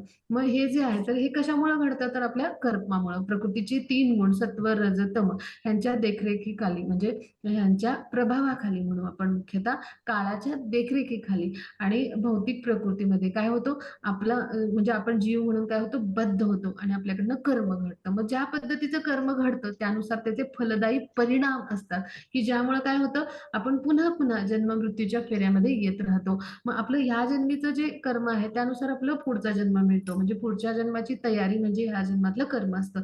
मग ते चांगलं असेल किंवा वाईट असेल कर्म त्यानुसार आपल्याला पुढचं शरीर कुठचं मिळेल हे ठरेल. म्हणजेच काय तर कर्म आपलं कसं आहे त्याच्यावर म्हणजे कर्म काय आहे तर आपण बदलू शकतो. म्हणजे असं कर्म जर आपण केलं, तर पुन्हा-पुन्हा जन्म-मृत्यूच्या ह्या पेऱ्यात आपल्याला यायला नाही लागेल आणि आपलं शाश्वत धाम म्हणजे काय आहे, तर भगवान श्रीकृष्ण जिथे आहेत तिथे. ते भगवत धाम आहे, त्याला गोलोक वृंदावन. तर तिथे आपण पुन्हा परतून जाऊ, की ज्यामुळे आपल्याला या पुन्हा-पुन्हा चक्रात वारंवार येता यावं लागणार नाही. तर असं जे कर्म आहे ते कसं करायचं हे ज्यांना ज्यांना शिकायचंय त्या सगळ्यांसाठी ही भगवद्गीता आहे पहा. असं शाश्वत कर्म की ज्याच्यामध्ये फलदायी परिणाम नाहीत. चांगला आणि वाईट परिणाम जो काही असतो तो भोगण्यासाठी आपल्याला यावंच लागतं आणि पुढचा जन्म आपल्याला मनुष्य जन्म मिळेलच असं नाही. मग हा जो जन्म आहे ह्या जन्मात असं शाश्वत कर्म कसं करायचं हेच आपण भगवद्गीतेतून शिकणार आहोत. म्हणून ईश्वर, जीव, प्रकृती, काळ हे कसे शाश्वत आहेत. पण कर्म कसं आहे अशाश्वत म्हटले म्हणजे काय कर्म आपण बदलू शकतो. कसं बदलू शकतो? तर आपल्या जीवनी जेव्हा प्रमाणित आध्यात्मिक गुरु येतात त्यांच्या मार्गदर्शनानं त्यांच्या कृपेमुळे आपल्याला ज्ञान प्राप्त होतं आणि त्यानुसार असं कर्म कसं करायचं की जे शाश्वत कर्म बनेल ज्याला फलदायी प्रक्रिया नसतील आणि त्यामुळे काय होईल की आपलं हे जन्मांतर जे आहे तर हे खंडित होईल पुन्हा पुन्हा जन्म मृत्यूचं चक्र आणि त्याद्वारे आपलं जे मूळ घर आहे भगवत धाम त्याची आपण प्राप्ती करू जिथून आपण आलो आहोत पृथ्वी लोकामध्ये तर हे सगळं आपल्याला म्हणजे प्राप्त होईल आपलं भगवत धाम जे आहे तर ते प्राप्त होईल तर ह्यासाठी कर्म कसं करायचं तर हे आपण शिकणार आहोत मग आपण पुढे जाऊया हा हे मुद्दे आपण समजून घेतले मग त्याची फर्स्ट श्लोकावर जाऊया अं, हा पहिल्या श्लोकावर जाऊया तोपर्यंत थोडं कर्माविषयी मी सांगेन की कर्माविषयीचे चित्र दाखवूया फक्त थोडस हा हा तर कर्म म्हणजे काय तर कर्म जे आहे तर तिथं तीन भाग होतात कर्माचे प्रकार आहेत तर थोडं पुढे समजायला सोपं जाईल कर्म म्हणजे अकर्म एक असतं विकर्म एक असतं आणि नियत कर्म तर आता नियत कर्म म्हणजे काय तर आपलं जे कर्तव्य कर्म आहे जे शास्त्र संमत कर्म जे आहे म्हणजे तर जे आहे तर त्यानुसार आपल्याला शास्त्रामध्ये जे काही सांगितलंय की वेगवेगळ्या वर्णाच्या लोकांनी कुठलं कर्तव्य कर्म करायचं तर ते कर्म आपलं नियत कर्म किंवा कर्तव्य कर्म म्हणजे किंवा विहित कर्म म्हटलं जातं त्याचबरोबर दुसरं म्हणजे काय की विकर्म म्हणजे जे शास्त्रसंमत नाही शास्त्रांनी जे निषिद्ध मानलंय त्याला म्हणायचं विहित कर्म त्याला म्हणायचं विकर्म क्षमा असावी त्यानंतर जे अकर्म म्हटलं जातं तर ते म्हणजे काय की आता कुठलंही कर्म केलं तर त्याला चांगला परिणाम असतो आणि वाईट परिणाम असतो मग चांगला परिणाम म्हणजे ते झालं पुण्य कार्य आणि वाईट परिणाम म्हणजे झालं पापकर्म मग आपण असं कर्म करण्याची कला विकसित केली पाहिजे की ज्याला चांगला आणि वाईट परिणाम नको म्हणजे ते अकर्म होईल म्हणजे काय होईल फलरहित कर्म की ज्याला म्हणायचं आध्यात्मिक कर्म किंवा भक्तियुक्त कर्म किंवा कृष्ण कर्म की ते कसं करायचं हेच आपण भगवद्गीतेत शिकणार आहोत मग आता त्यासाठी काय आहे तर शास्त्रांनी काही म्हणजे आपल्याला मार्गदर्शन केले म्हणजे काय धर्माचे चार स्तंभ मांडले गेलेत म्हणजे काय की सर्वात पहिलं म्हणजे आपल्याला सगळ्या प्राणीमात्राविषयी दया पाहिजे म्हणून काय आपण मांसाहार करायचा नाही म्हणजे काय हे पहिला शास्त्र धर्माचा स्तंभ झाला कुठलाही प्राणी मारून त्याची हत्या करायची नाही मुक्या प्राण्याची म्हणजे आपण करुणा असली पाहिजे आपल्यामध्ये दुसरं काय तर सत्य म्हणजे काय तर आपण अर्थार्जन आहे ते योग्य मार्गानेच केलं पाहिजे प्रामाणिक मार्गाने जुगार लॉटरी किंवा चोरी अशा मार्गाने नको मग तिसरं काय आहे तर तिसरं तत्व आहे की आपल्यामध्ये व्यसनाधीनता धूम्रपान मद्यपान ड्रग एडिक्शन आपल्याला पाहायला मिळतं असं नको का तर भगवान परमात्मा स्वरूपात आपल्या शरीरामध्ये वास करत असतात आणि त्यांचं एक मंदिर आहे मग त्याची शुद्धता आपण राखली पाहिजे 15.15 मध्ये ते येईल मग आपल्या शरीराची शुद्धता राखण्यासाठी आपण काय केलं पाहिजे तर म्हणजे शौच पाळलं पाहिजे किंवा स्वच्छता आहे आणि ती तपस्या पण आहे आपल्या इंद्रियांचं संयमन आहे मग त्याचबरोबर चौथं म्हणजे काय की जे गृहस्थाश्रमात आहेत तर त्यांनी काय केलं पाहिजे आपल्या पत्नी सोडून इतर कुठल्याही स्त्रीशी अनैतिक संबंध प्रस्थापित करू नये म्हणजे ही काय आपल्या योनीची तपस्या आहे म्हणजे काय आपलं इंद्रिय संयमित आपण करतो किंवा आपल्या योनीचं हे शौचपण आहे तर अशा पद्धतीने हे चार धर्माचे स्तंभ आहेत मग ह्याचं जे पालन करत नाही ते विकर्म म्हटलं जातं आणि अकर्म किंवा म्हणजे ते कर्म कसं तर ते भक्तियुक्त म्हणजे भक्तिमय प्रेममय सेवा करून किंवा ज्ञानाने आपण ते कर्मापर्यंत पोहोचतो आणि त्याद्वारे कृष्णांची कृपा संपादन करतो पुढे ते येईलच आता पुढे जाऊ आपण हा मग पुढची स्लाइड घेऊया हरे कृष्ण हा आता थोडीशी भगवद्गीतेची पार्श्वभूमी समजून घेऊया की आता अर्जुन जे आहेत तर त्यांचे संभ्रम अवस्था का झाली तिथं भगवान कृष्णांची योजना होती त्यांनी काय केलेलं त्यांच्या योगमायेनं हे सगळं नियोजन केलं होतं की कृष्णांनी असं नियोजन केलं होतं अर्जुन हे त्यांचे उत्तम भक्त आहेत उत्तम पार्षद आहेत जितेंद्रिय म्हटलं जातं त्यांचा गोंधळ कसा होईल हो की नाही पण योगमाया शक्ती म्हणजे भगवान श्रीकृष्णांच्या आध्यात्मिक शक्तीने त्यांनी काय केलं होतं अर्जुनांची गोंधळलेली मनस्थिती संभ्रमित मनस्थिती केली होती आणि त्यामुळं त्यांनी हे सगळे उपदेश आहेत तर ते श्रीकृष्णांनी अर्जुनाला केले, की ज्यामुळे येणारं जे कलियुग होतं ते अत्यंत म्हणजे असं पापी ढोंगी लोकांचं होतं, पथभ्रष्ट लोकांचं होतं. तर द्वापारयुगाच्या अंती हे भगवद्गीता जी आहे ही सांगितली गेली रणांगणावर 45 मिनिटांमध्ये अर्जुनाला. तेव्हा हे महाभारताचं म्हणजे युद्ध घडलं. तर त्यामुळे अर्जुन हे प्रथम श्रोता असले तरी आपल्यासारख्या सामान्यांच्या हितासाठी ही भगवद्गीता कृष्णांनी सांगितली पहा आणि हेच भगवान श्रीकृष्णांची योजना आहे. मग आता पुढे जाऊ आपण. हा मग त्याची पुढची स्लाइड घेऊ. हा आता थोडस इथे युद्धाची परिस्थिती आपण समजून घेणार आहोत बरं का.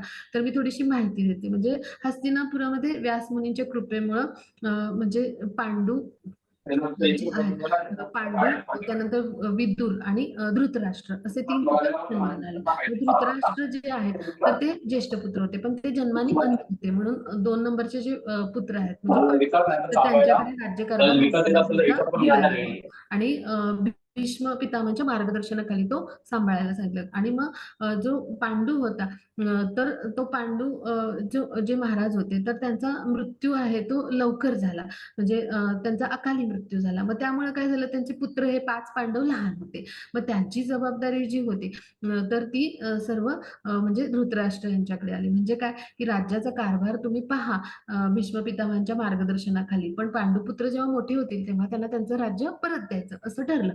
आणि मग विदुर हे तिसरे पुत्र की ते मार्गदर्शन करत असत. ते दासी पुत्र होते. मग अशी साधारण पार्श्वभूमी आहे. पण काय झालं जेव्हा पांडुपुत्र मोठे झाले पांडव तेव्हा त्यांनी हे राज्य मागितलं. तेव्हा दुर्योधनाने काय सांगितलं की एका सुईच्या टोका म्हणजे जे टोक आहे तर त्याच्यावर सामावणारी जमीन देखील भूमी देखील मी देणार नाही असं सांगितलं दुर्योधनाने. आणि मग त्यामुळे काय झालं की हे युद्ध आहे ते घडलं कौरव आणि पांडवांमध्ये. मग आता इथे कृष्ण जे आहेत तर त्यांना अर्जुनाने काय सांगितलं की आता 2 म्हणजे जे सैन्य आहेत म्हणजे कौरव आणि पांडवांचे म्हणजे पांडव जे होते ते 5 होते आणि कौरव किती होते 101 होते. तर ह्यांच्यामध्ये हे युद्ध लढलं या 2 पक्षामुळे. मग आता अर्जुन कुरुक्षेत्राची जी लढाई आहे ती लढायला तयार नव्हता. मग जेव्हा रथ म्हणजे तो नेला मध्यभागी युद्ध क्षेत्राच्या तर त्यावेळेला असं का घडलं? तो का युद्ध लढण्यास तयार नव्हता आणि तो का श्रीकृष्णांना शरण गेला? तर हे सगळं जाणून घेणार आहोत. तर हे सगळं जेव्हा त्यांनी पाहिलं मध्यभागी त्यांनी नेला श्रीकृष्णाने रथ तेव्हा अर्जुन आहे त्याच्या म्हणजे त्याला कंप फुटला त्याच्या म्हणजे त्याच्या डोळ्यामध्ये अश्रू आले की माझे सगळे आप्तेष्ट आणि सगळे युद्धासाठी जमलेले आहेत मग युद्ध कसं लढू आणि आता मी काय करू अशा पद्धतीने त्याची गोंधळलेली मनस्थिती झाली पुढे ते येईलच आणि त्यामुळे तो श्रीकृष्णांना शरण गेला आणि मग त्याला आता काय करायचं एक उत्तम गुरु आहेत तर ते काय करतात आपल्या शिष्याचं सगळं ऐकतात आणि मग त्याला उपदेश करतात मग त्याला जगद्गुरु श्रीकृष्ण आहेत आपले मग त्यांनी जे उपदेश केले तर ते सगळे आपण भगवद्गीता त्यांनी जी बोलली 45 मिनिटांमध्ये रणांगणावरती त्या माध्यमातून ऐकणार आहोत पुढे जाऊ आपण हा मग त्याची पुढची स्लाइड घ्या हरे कृष्ण हा मग त्याची पुढची स्लाइड हा असा भगवद्गीतेचा जो गूढ प्रवास आहे तो आपण हसत खेळत भागवतातल्या गोष्टी ऐकत असं टप्प्याटप्प्याने करणार आहोत पुन्हा एकदा आपल्या सर्वांचं बिस्कॉन बेंगलोरच्या वतीने हार्दिक हार्दिक स्वागत करते आता आपण पुढे जाऊ हा मग त्याची पुढची स्लाइड घेऊ पुढची स्लाइड पुढची स्लाइड घ्या मग त्याची हा हा सर्वोपनिषदो गावो दोग्धा गोपालनंदना पार्थो सुत्वस्य सुधीर्भोक्ता दुग्धम गीतामृतम महत् तर सर्व उपनिषद कशी आहेत गायीसारखी आहेत मग गायीचं दूध देणारे कोण आहेत भगवान श्रीकृष्ण आहेत असं आता इथं गीतोपनिषद म्हटलंय म्हणजे उपनिषदांमध्ये गीतोपनिषद असं त्याला म्हटलंय गीता हे उपनिषद आहे आणि हे जे आहे तर हे कसं आहे सगळ्या वेदांचं सार आहे म्हणजे ते श्रुती आणि स्मृती दोन्ही आहे म्हणजे तर मग असं जे आहे तर ते कसं आहे गायीप्रमाणे आहे आणि गायीचं दूध देणारे कोण आहेत भगवान श्रीकृष्ण म्हणजे ते बाबांचे ते पुत्र आहेत म्हणून ते गोपालक आहेत आपण जाणतो मग ते काय करतात गायीचं दोहन करतात आणि मग अर्जुन कोण आहे वासरू आहे म्हणजे अर्जुनासारखे असे शुद्ध भक्त आणि आपल्या सर्वांसारखे तर आपण काय करतो हे जे गायीचं दूध आहे हेच अमृत म्हणजे अमृताप्रमाणे हे दूध म्हणजे इतकं जसं आहे तसं गीतेतले उपदेश असे म्हणजे त्याला उपमा दिली अमृताची, तर असे अमृतरूपी दुधाप समान आहेत आणि ते आपल्यासारखे जे उत्तम आस्तिक बुद्धीचे सगळे जे भक्त आहेत भगवंतांचे, तर हे काय करतात? हे दूध पितात म्हणजे त्याचा उपभोग घेतात. म्हणजे अर्जुनांना जे उपदेश सुंदर अशा पद्धतीने अमृताप्रमाणे भासणारे भगवान श्रीकृष्णांनी सांगितलेले आहेत, त्याचे आपण काय करतो? त्या उपदेशांचा उपभोग घेतो आणि आपल्या जीवनामध्ये आचरणात आणतो. तर हेच गीतेचं महात्म्य आहे पहा. तर आता आपण पुढे जाऊया. हां, मग त्याची पुढची स्लाईड. हां. आता पहिल्या अध्यायाचं नाव काय आहे? तर अर्जुन विषाद योग. आता विषाद म्हणजे काय? विलाप किंवा दुःख. आता योग या शब्दाचा अर्थ काय? तर योग म्हणजे जोडले जाणे, टू कनेक्ट किंवा संबंध प्रस्थापित करणे किंवा आपली आध्यात्मिक स्वरूपस्थिती काय समजून घेणे म्हणजे योग.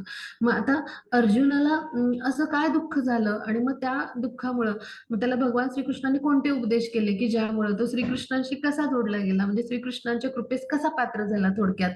तर हे आपण या अर्जुन विषाद योग या अध्यायातून समजून घेणार आहोत. त्याची पुढे जाऊ पहिल्या श्लोकावर. हां.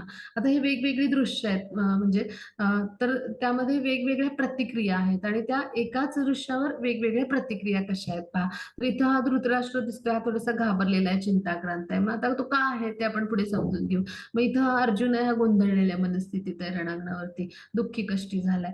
तर इथे हा दुर्योधन आहे, हा थोडासा भयभीत पण झालाय आणि रागावलेला पण आहे. मग हे काय आहेत प्रतिक्रिया त्यांच्या, तर त्या आपण समजून घेणार आहोत. आपण पुढे जाऊया. मग त्याची पुढची स्लाईड घेऊ. हरे कृष्ण. हां. हां, माताजी श्लोक वाचूया. कुमुद माताजी. श्लोक वाचू माताजी मी. हां, हां, हां. जी. हरे कृष्ण. धृतराष्ट्र उवाच धर्मक्षेत्रे कुरुक्षेत्रे समवेतायुयुत्सवः मामका पाण्डवाश्चैव किम् अकुर्वत संजय. धन्यवाद माताजी. हरे कृष्ण. हरे कृष्ण. खूप सुंदर वाचन केलं. तर खूप खूप धन्यवाद. तर आता इथे धृतराष्ट्र काय विचारतोय पहा.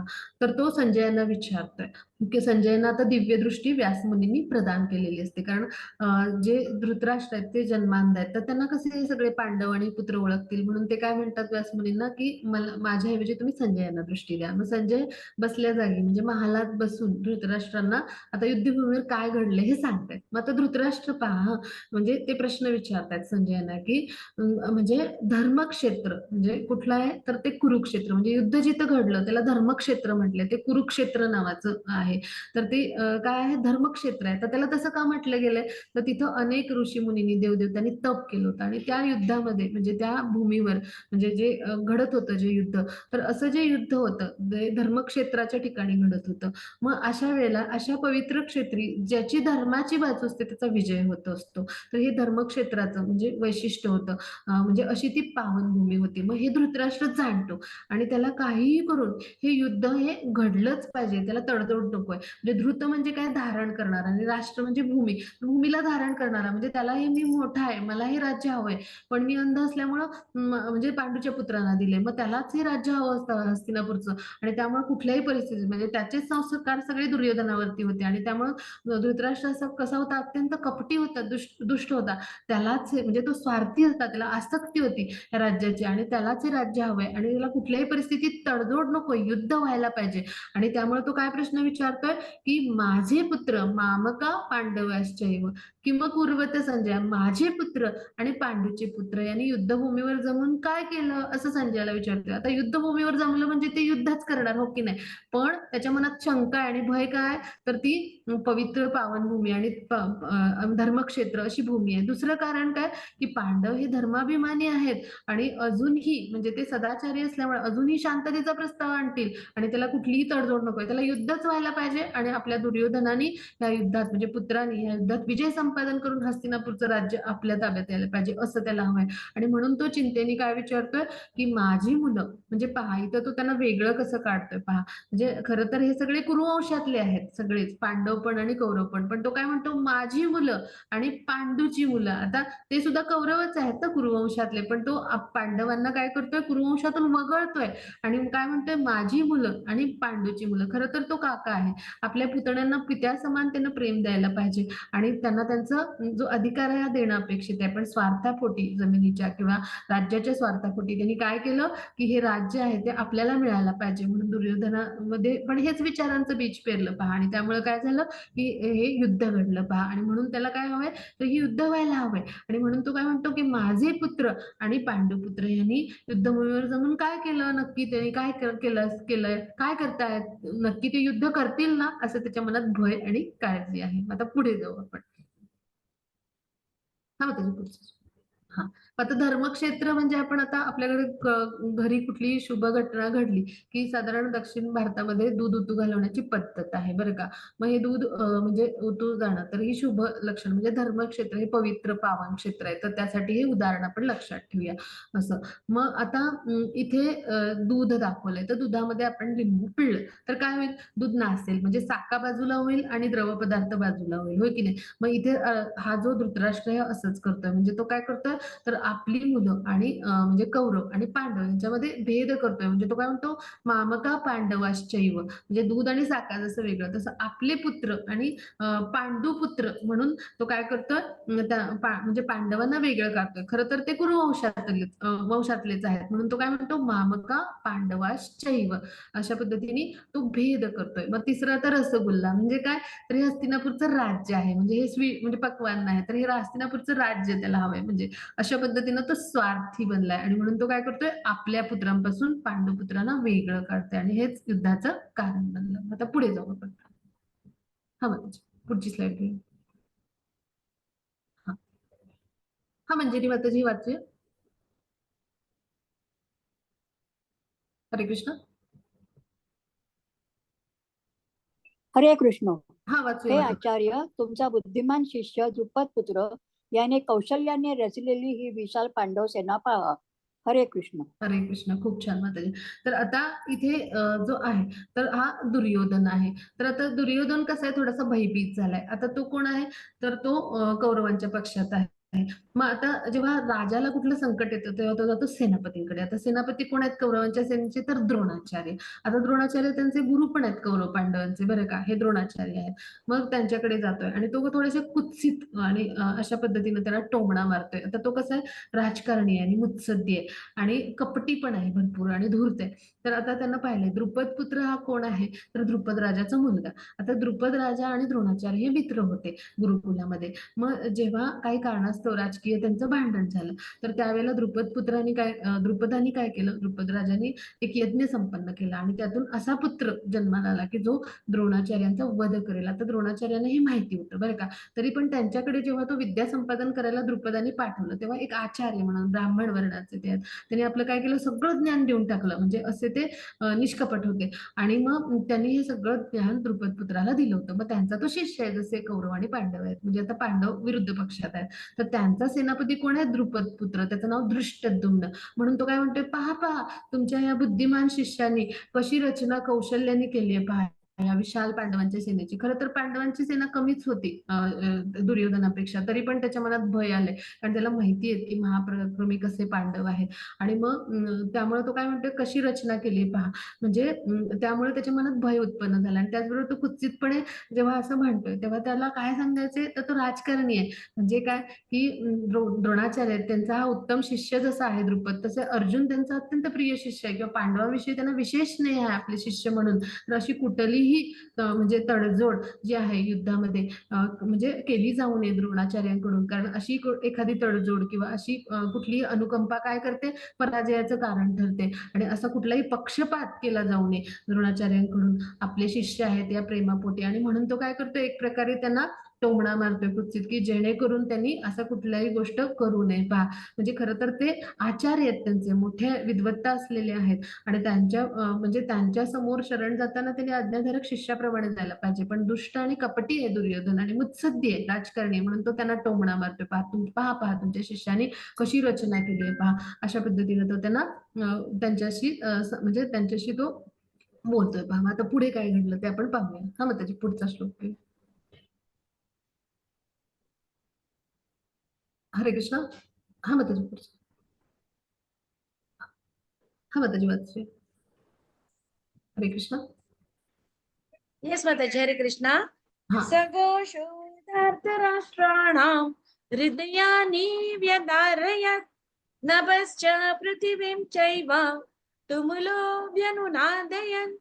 हरे कृष्णा. हरे कृष्ण माताजी. हा हा वाचा. हा विविध प्रकारचा शंख निनाद वाढतच गेला. या निनादाने आकाश व पृथ्वी तल दुमदुमून गेले आणि धृतराष्ट्र पुत्रांची हृदये विदीर्ण झाली. हरे कृष्ण. हरे कृष्ण. आता इथे वेगवेगळे शंखनाद केले गेले आहेत युद्धामध्ये, बरं का. मग आता इथे आपण समजून घेऊया की युद्धाची सुरुवात जी असते तर ती शंख निनादाने होते. तर त्याचा मागे हेतू काय असतो की शत्रू पक्षाचं धैर्य खचवणं आणि त्याचबरोबर काय, तर आपल्या पक्षाच्या सैन्याला काय करणं, तर प्रोत्साहन प्रेरणा मिळेल असं पद्धतीनं शंख फुंकले जातात. मग आता जे जे पांडवांनी शंख फुंकले म्हणजे वेगवेगळे, तर त्यापैकी पांचजन्य जो शंख आहे तर तो कृष्णांनी फुंकला आणि अर्जुनाने देवदत्त शंख फुंकला. त्यामुळे काय झालं, धृतराष्ट्र जे पुत्र आहेत त्यांची हृदय विदीर्ण झाली आणि आकाश आणि पृथ्वी दुमदुमून गेले, एवढा मोठा तो आवाज होता. म्हणजे धृतराष्ट्र पुत्रांची हृदय विदीर्ण झाली म्हणजे काय हे समजून घेऊया. म्हणजे इथे आपण समजून घ्या, आता परीक्षा असेल आपली आणि आपण परीक्षेची बेल वाजली तर आपलं हृदय कसं विचलित होतं ना, मग असंच अगदी त्यांची भीती आणि थोडीशी चिंता आणि अशा पद्धतीनं त्यांचं हृदय विचलित झालं, त्याला म्हणायचं विदीर्ण होणे.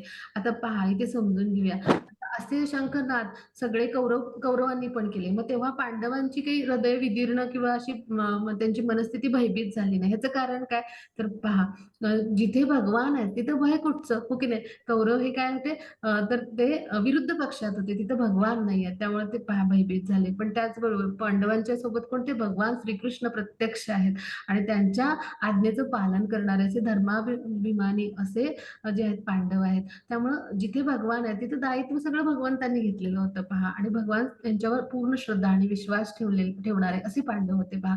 आणि त्यामुळं ते म्हणजे त्यांची हृदय अशी बिलकुल काही विचलित झाली नाहीत पहा. मग हा फरक आहे भक्त आणि अभक्त यांच्यातला. पुढे आपण समजून घेऊ. आता पुढे जाऊ आपण. हा, मग आता अर्जुनाची जी म्हणजे अर्जुन जे आहे तर त्यानं हे युद्ध जिंकलं. जे आहे त्याची असमंजस किंवा संभ्रमावस्था झाली होती. तर ती का झाली होती, तर त्यामाग काय कारण होतं ती आपण आधी समजून घेणार आहोत. मग सगळ्यात पहिलं कारण म्हणजे काय, की त्याला असं वाटलं की माझे हे जे दुर्योधन दुःशासन जे पुत्र म्हणजे जे आहेत कौरव पुत्र, की जे युद्धाला समोर रणांगणात उभी टाकलेले आहेत, हे खरं तर माझे भाऊ आहेत, ज्यांच्या समोर मी लहानाचा मोठा झालो, मांडीला मांडी लावून खेळलो, असं बागडलो. आणि मग त्यांना मी कसं मारू, मला त्यांची दया वाटते, म्हणजे करुणा वाटली.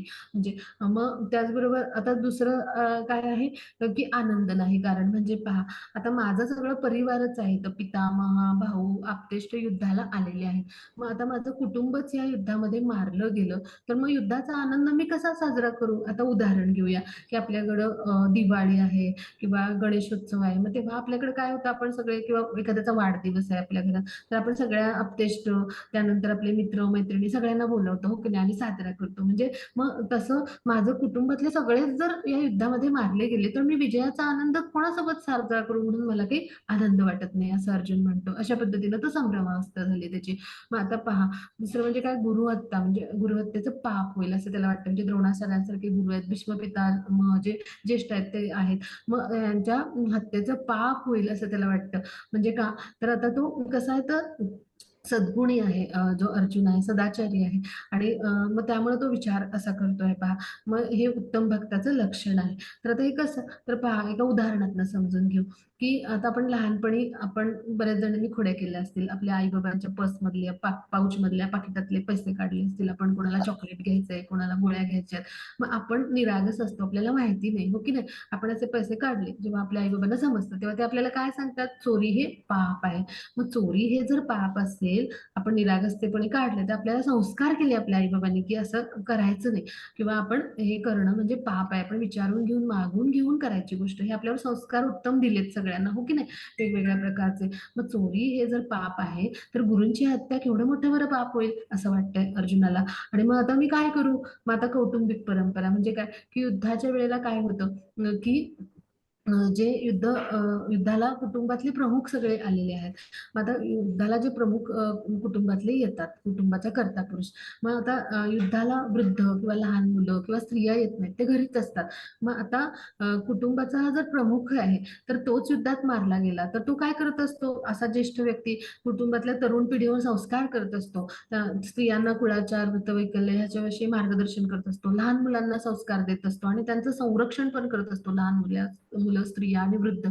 मग हात जर मारला गेला, तर मग युवा पिढी काय होईल, तरुण पिढी काय होईल, तर ती भरकटेल किंवा विचलित होईल. मग त्यामुळे काय होईल, स्त्रियांना संरक्षण मिळणार नाही. मग त्यामुळे काय होईल, की ज्या स्त्रिया आहेत तर त्या दूषित होतील आणि त्यामुळे काय होईल, अवांछित संतान उत्पन्न होतील आणि अशा पद्धतीने काय होईल, स्वैराचार सगळीकडे माजेल आणि त्यामुळे समाजामध्ये काय होईल, एक प्रकारे अवांछित संतान वाढल्यामुळे स्वैराचार आणि असं सगळं निर्माण झाल्यामुळे अशांती आणि युद्ध, कोलाहल आणि अशा पद्धतीनं हे सगळं म्हणजे पुढचं अराजक माजेल. दंगल, युद्ध, कोलाहल ह्याची लक्षणं असतात सगळी, म्हणजे सामाजिक अशांतता. मग हे कशामुळं, तर कौटुंबिक परंपरा म्हणजे अन्न आणि म्हणजे पिंड आपण म्हणू त्याला, पिंड आणि जल देणं हे आपण पितरांना देतो आपण, त्यामुळे गती मिळते. म्हणजे त्यांना पितरांना गती मिळण्यासाठी आपण ह्या परंपरा पाळतो. म्हणजे विष्णूंचं उच्छिष्ट दिलं की पितरांना पुढची गती मिळते. मग ह्या कौटुंबिक परंपरा पाळण्यासाठी अशी अवांछित संतानं ती पाळणार नाहीत आणि त्यामुळे काय होईल, कुलपरंपरा खंडित होतील आणि त्यामुळे काय होईल, समाजामध्ये अशा पद्धतीनं अशांती, कोलाहल माजेल आणि हे दंगल, युद्ध अशा पद्धतीचं म्हणजे कारण, या सगळ्यांसाठीचं कारण हे ठरू शकेल. आज आपण ही अशीच परिस्थिती पाहतो ना, तर असं सगळं. तर मग हे कौटुंबिक परंपरा काय होतील, नष्ट होतील आणि त्याचे हे परिणाम होतील असं त्याला वाटतंय. मग असमंजस म्हणजे मी नेमकं काय करू आता, युद्ध करू की नको, अशी त्याची मनस्थिती झाली. मग तरी देखील हे जे युद्ध आहे ते अर्जुन जिंकला. मग त्याची 9 कारणं होती. ती कोणती होती ती आपण स्लाइडमध्ये बघूया. तर त्याची वरची स्लाइड दाखवूया, ती 9 कारणांची. हरे कृष्ण.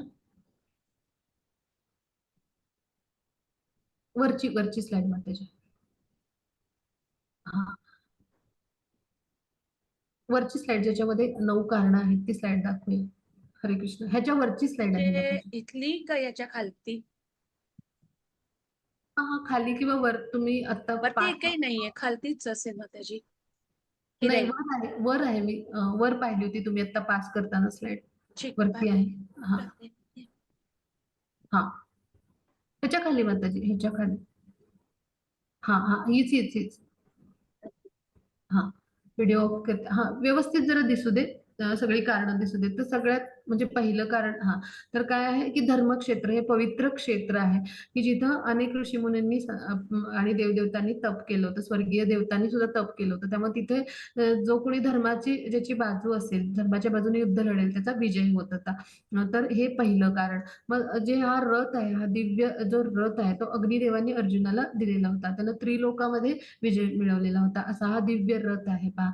मग त्यानंतर काय आहे की कपिध्वज म्हणजे ह्या जे ध्वज आहे इथं हनुमान उपस्थित आहेत पहा. म्हणजे त्रेतायुगामध्ये भगवान रामचंद्रांना दास्ती भावांनी त्यांची सेवा करणारे हनुमान जसे आहेत, तसे भगवान रामचंद्र जे आहेत म्हणजे ते भगवान श्रीकृष्णच रामचंद्रांच्या अवतारात आले. मग तसे श्रीकृष्णांच्या अवतारात जेव्हा द्वापार युगामध्ये आले, तर त्यावेळेला काय, तर हनुमंतांनी कपिध्वज म्हणजे काय, तर इथे उपस्थित राहून सेवा दिली आहे पहा. त्यांच्या सेवेमध्ये ते इथे उपस्थित आहेत. मग त्यानंतर तिसरं काय की हे जे शंखनाद आहेत, तर त्यामुळे काय झालं, धृतराष्ट्रपुत्रांची हृदय विदीर्ण झाली. म्हणजे कृष्णांचा पांचजन्यशेक आणि शंख आणि अर्जुनाचा देवदत्त शंख. मग तिसरं कारण काय, पुढचं काय आहे, तर हे जे अर्जुनाचं धनुष्य बाण आहे, तर त्याला काय म्हणायचं, पशुपती अस्त्र किंवा गांडीव, तर ते त्यांना शिवजींनी भेट केलेलं होतं. तर असं जे आहे, तर त्यामुळे हे दिव्य असं अस्त्र होतं. मग त्यक्त जीविता म्हणजे काय, प्राणपणाने लढणारे असे योद्धे की जे प्राणांची पर्वा न करता लढतील, असे योद्धे पांडवांच्या पक्षामध्ये होते. त्यांना त्यक्त जीविता म्हणले. मग तो दिवस होता कुठला, पवित्र दिवस होता, मोक्षदा एकादशी. तर एकादशीच्या दिवशी विष्णू तत्व 1000 पटींनी कार्यरत असतं आणि असा हा पवित्र दिवस होता की त्या दिवशी युद्धाला शुभारंभ म्हणजे ते युद्ध आहे तर त्याची सुरुवात झाली. मग आता भाग्यलक्ष्मी म्हणजे काय, तर भगवान श्रीकृष्ण म्हणजे ऋषिकेश किंवा माधव जिथे आहेत किंवा जिथे आहेत, तर तिथे त्यांच्या पायाशी म्हणजे विष्णूंच्या पायाशी लक्ष्मी सेवा देताना आपण चित्र पाहतो पहा. शय्येवर नागाच्या पोहडलेले भगवान असतात आणि तिथे लक्ष्मी माता त्यांची सेवा देतात. मग तसं जिथे जिथे भगवान म्हणजे विष्णू म्हणजे श्रीकृष्ण आहेत, तिथे तिथे लक्ष्मी माता त्यांच्या सेवेमध्ये असतात पहा. म्हणजे भाग्यलक्ष्मी म्हणजे त्यांचा आशीर्वाद त्यांना आहे पांडवांना. आणि ऋषिकेश म्हणजे काय, इंद्रियांचे स्वामी असे कोण आहेत, भगवान श्रीकृष्ण. तर त्या माध्यमातून अर्जुन जे आहे तर त्याच्या सगळ्या इंद्रियांचं म्हणजे नियंत्रण असं जे आहे तर ते कोण करणारे आहेत, ऋषिकेश स्वरूपातले भगवान आहेत. तर असे जे भगवान प्रत्यक्ष अर्जुनासोबत ते सारथ्य करायला तिथे उपस्थित आहेत. आणि त्यामुळं हे युद्ध घडलं. या म्हणजे जे हे 9 कारण आहेत तर त्यामुळे हे युद्ध घडून तिथे विजय जो आहे तर तो पांडवांना मिळाला. आणि अशा पद्धतीनं अर्जुनाने हे युद्ध जिंकलं. तर आता अर्जुनाला जसं समस्या होत्या तर अशाच समस्या आपल्या जीवनामध्ये सुद्धा येऊ शकतात. तर अशा सगळ्या समस्यांची उत्तरं आपल्याला आता गीतेच्या पुढच्या अध्यायातून मिळतील. इथे आपला अभ्यास संपला. कोणाला काही शंका असतील तर विचारूया. थोडंसं आज प्रस्तावना, थोडीशी माहिती सूचनांची असं थोडासा भाग असल्यामुळं आज आपल्याला थोडा आपण अधिक वेळ घेतला, तर त्याबद्दल क्षमस्व. आता इथे आपला अभ्यास संपला. कोणाला काही शंका असतील तर विचारूया. हरे कृष्ण.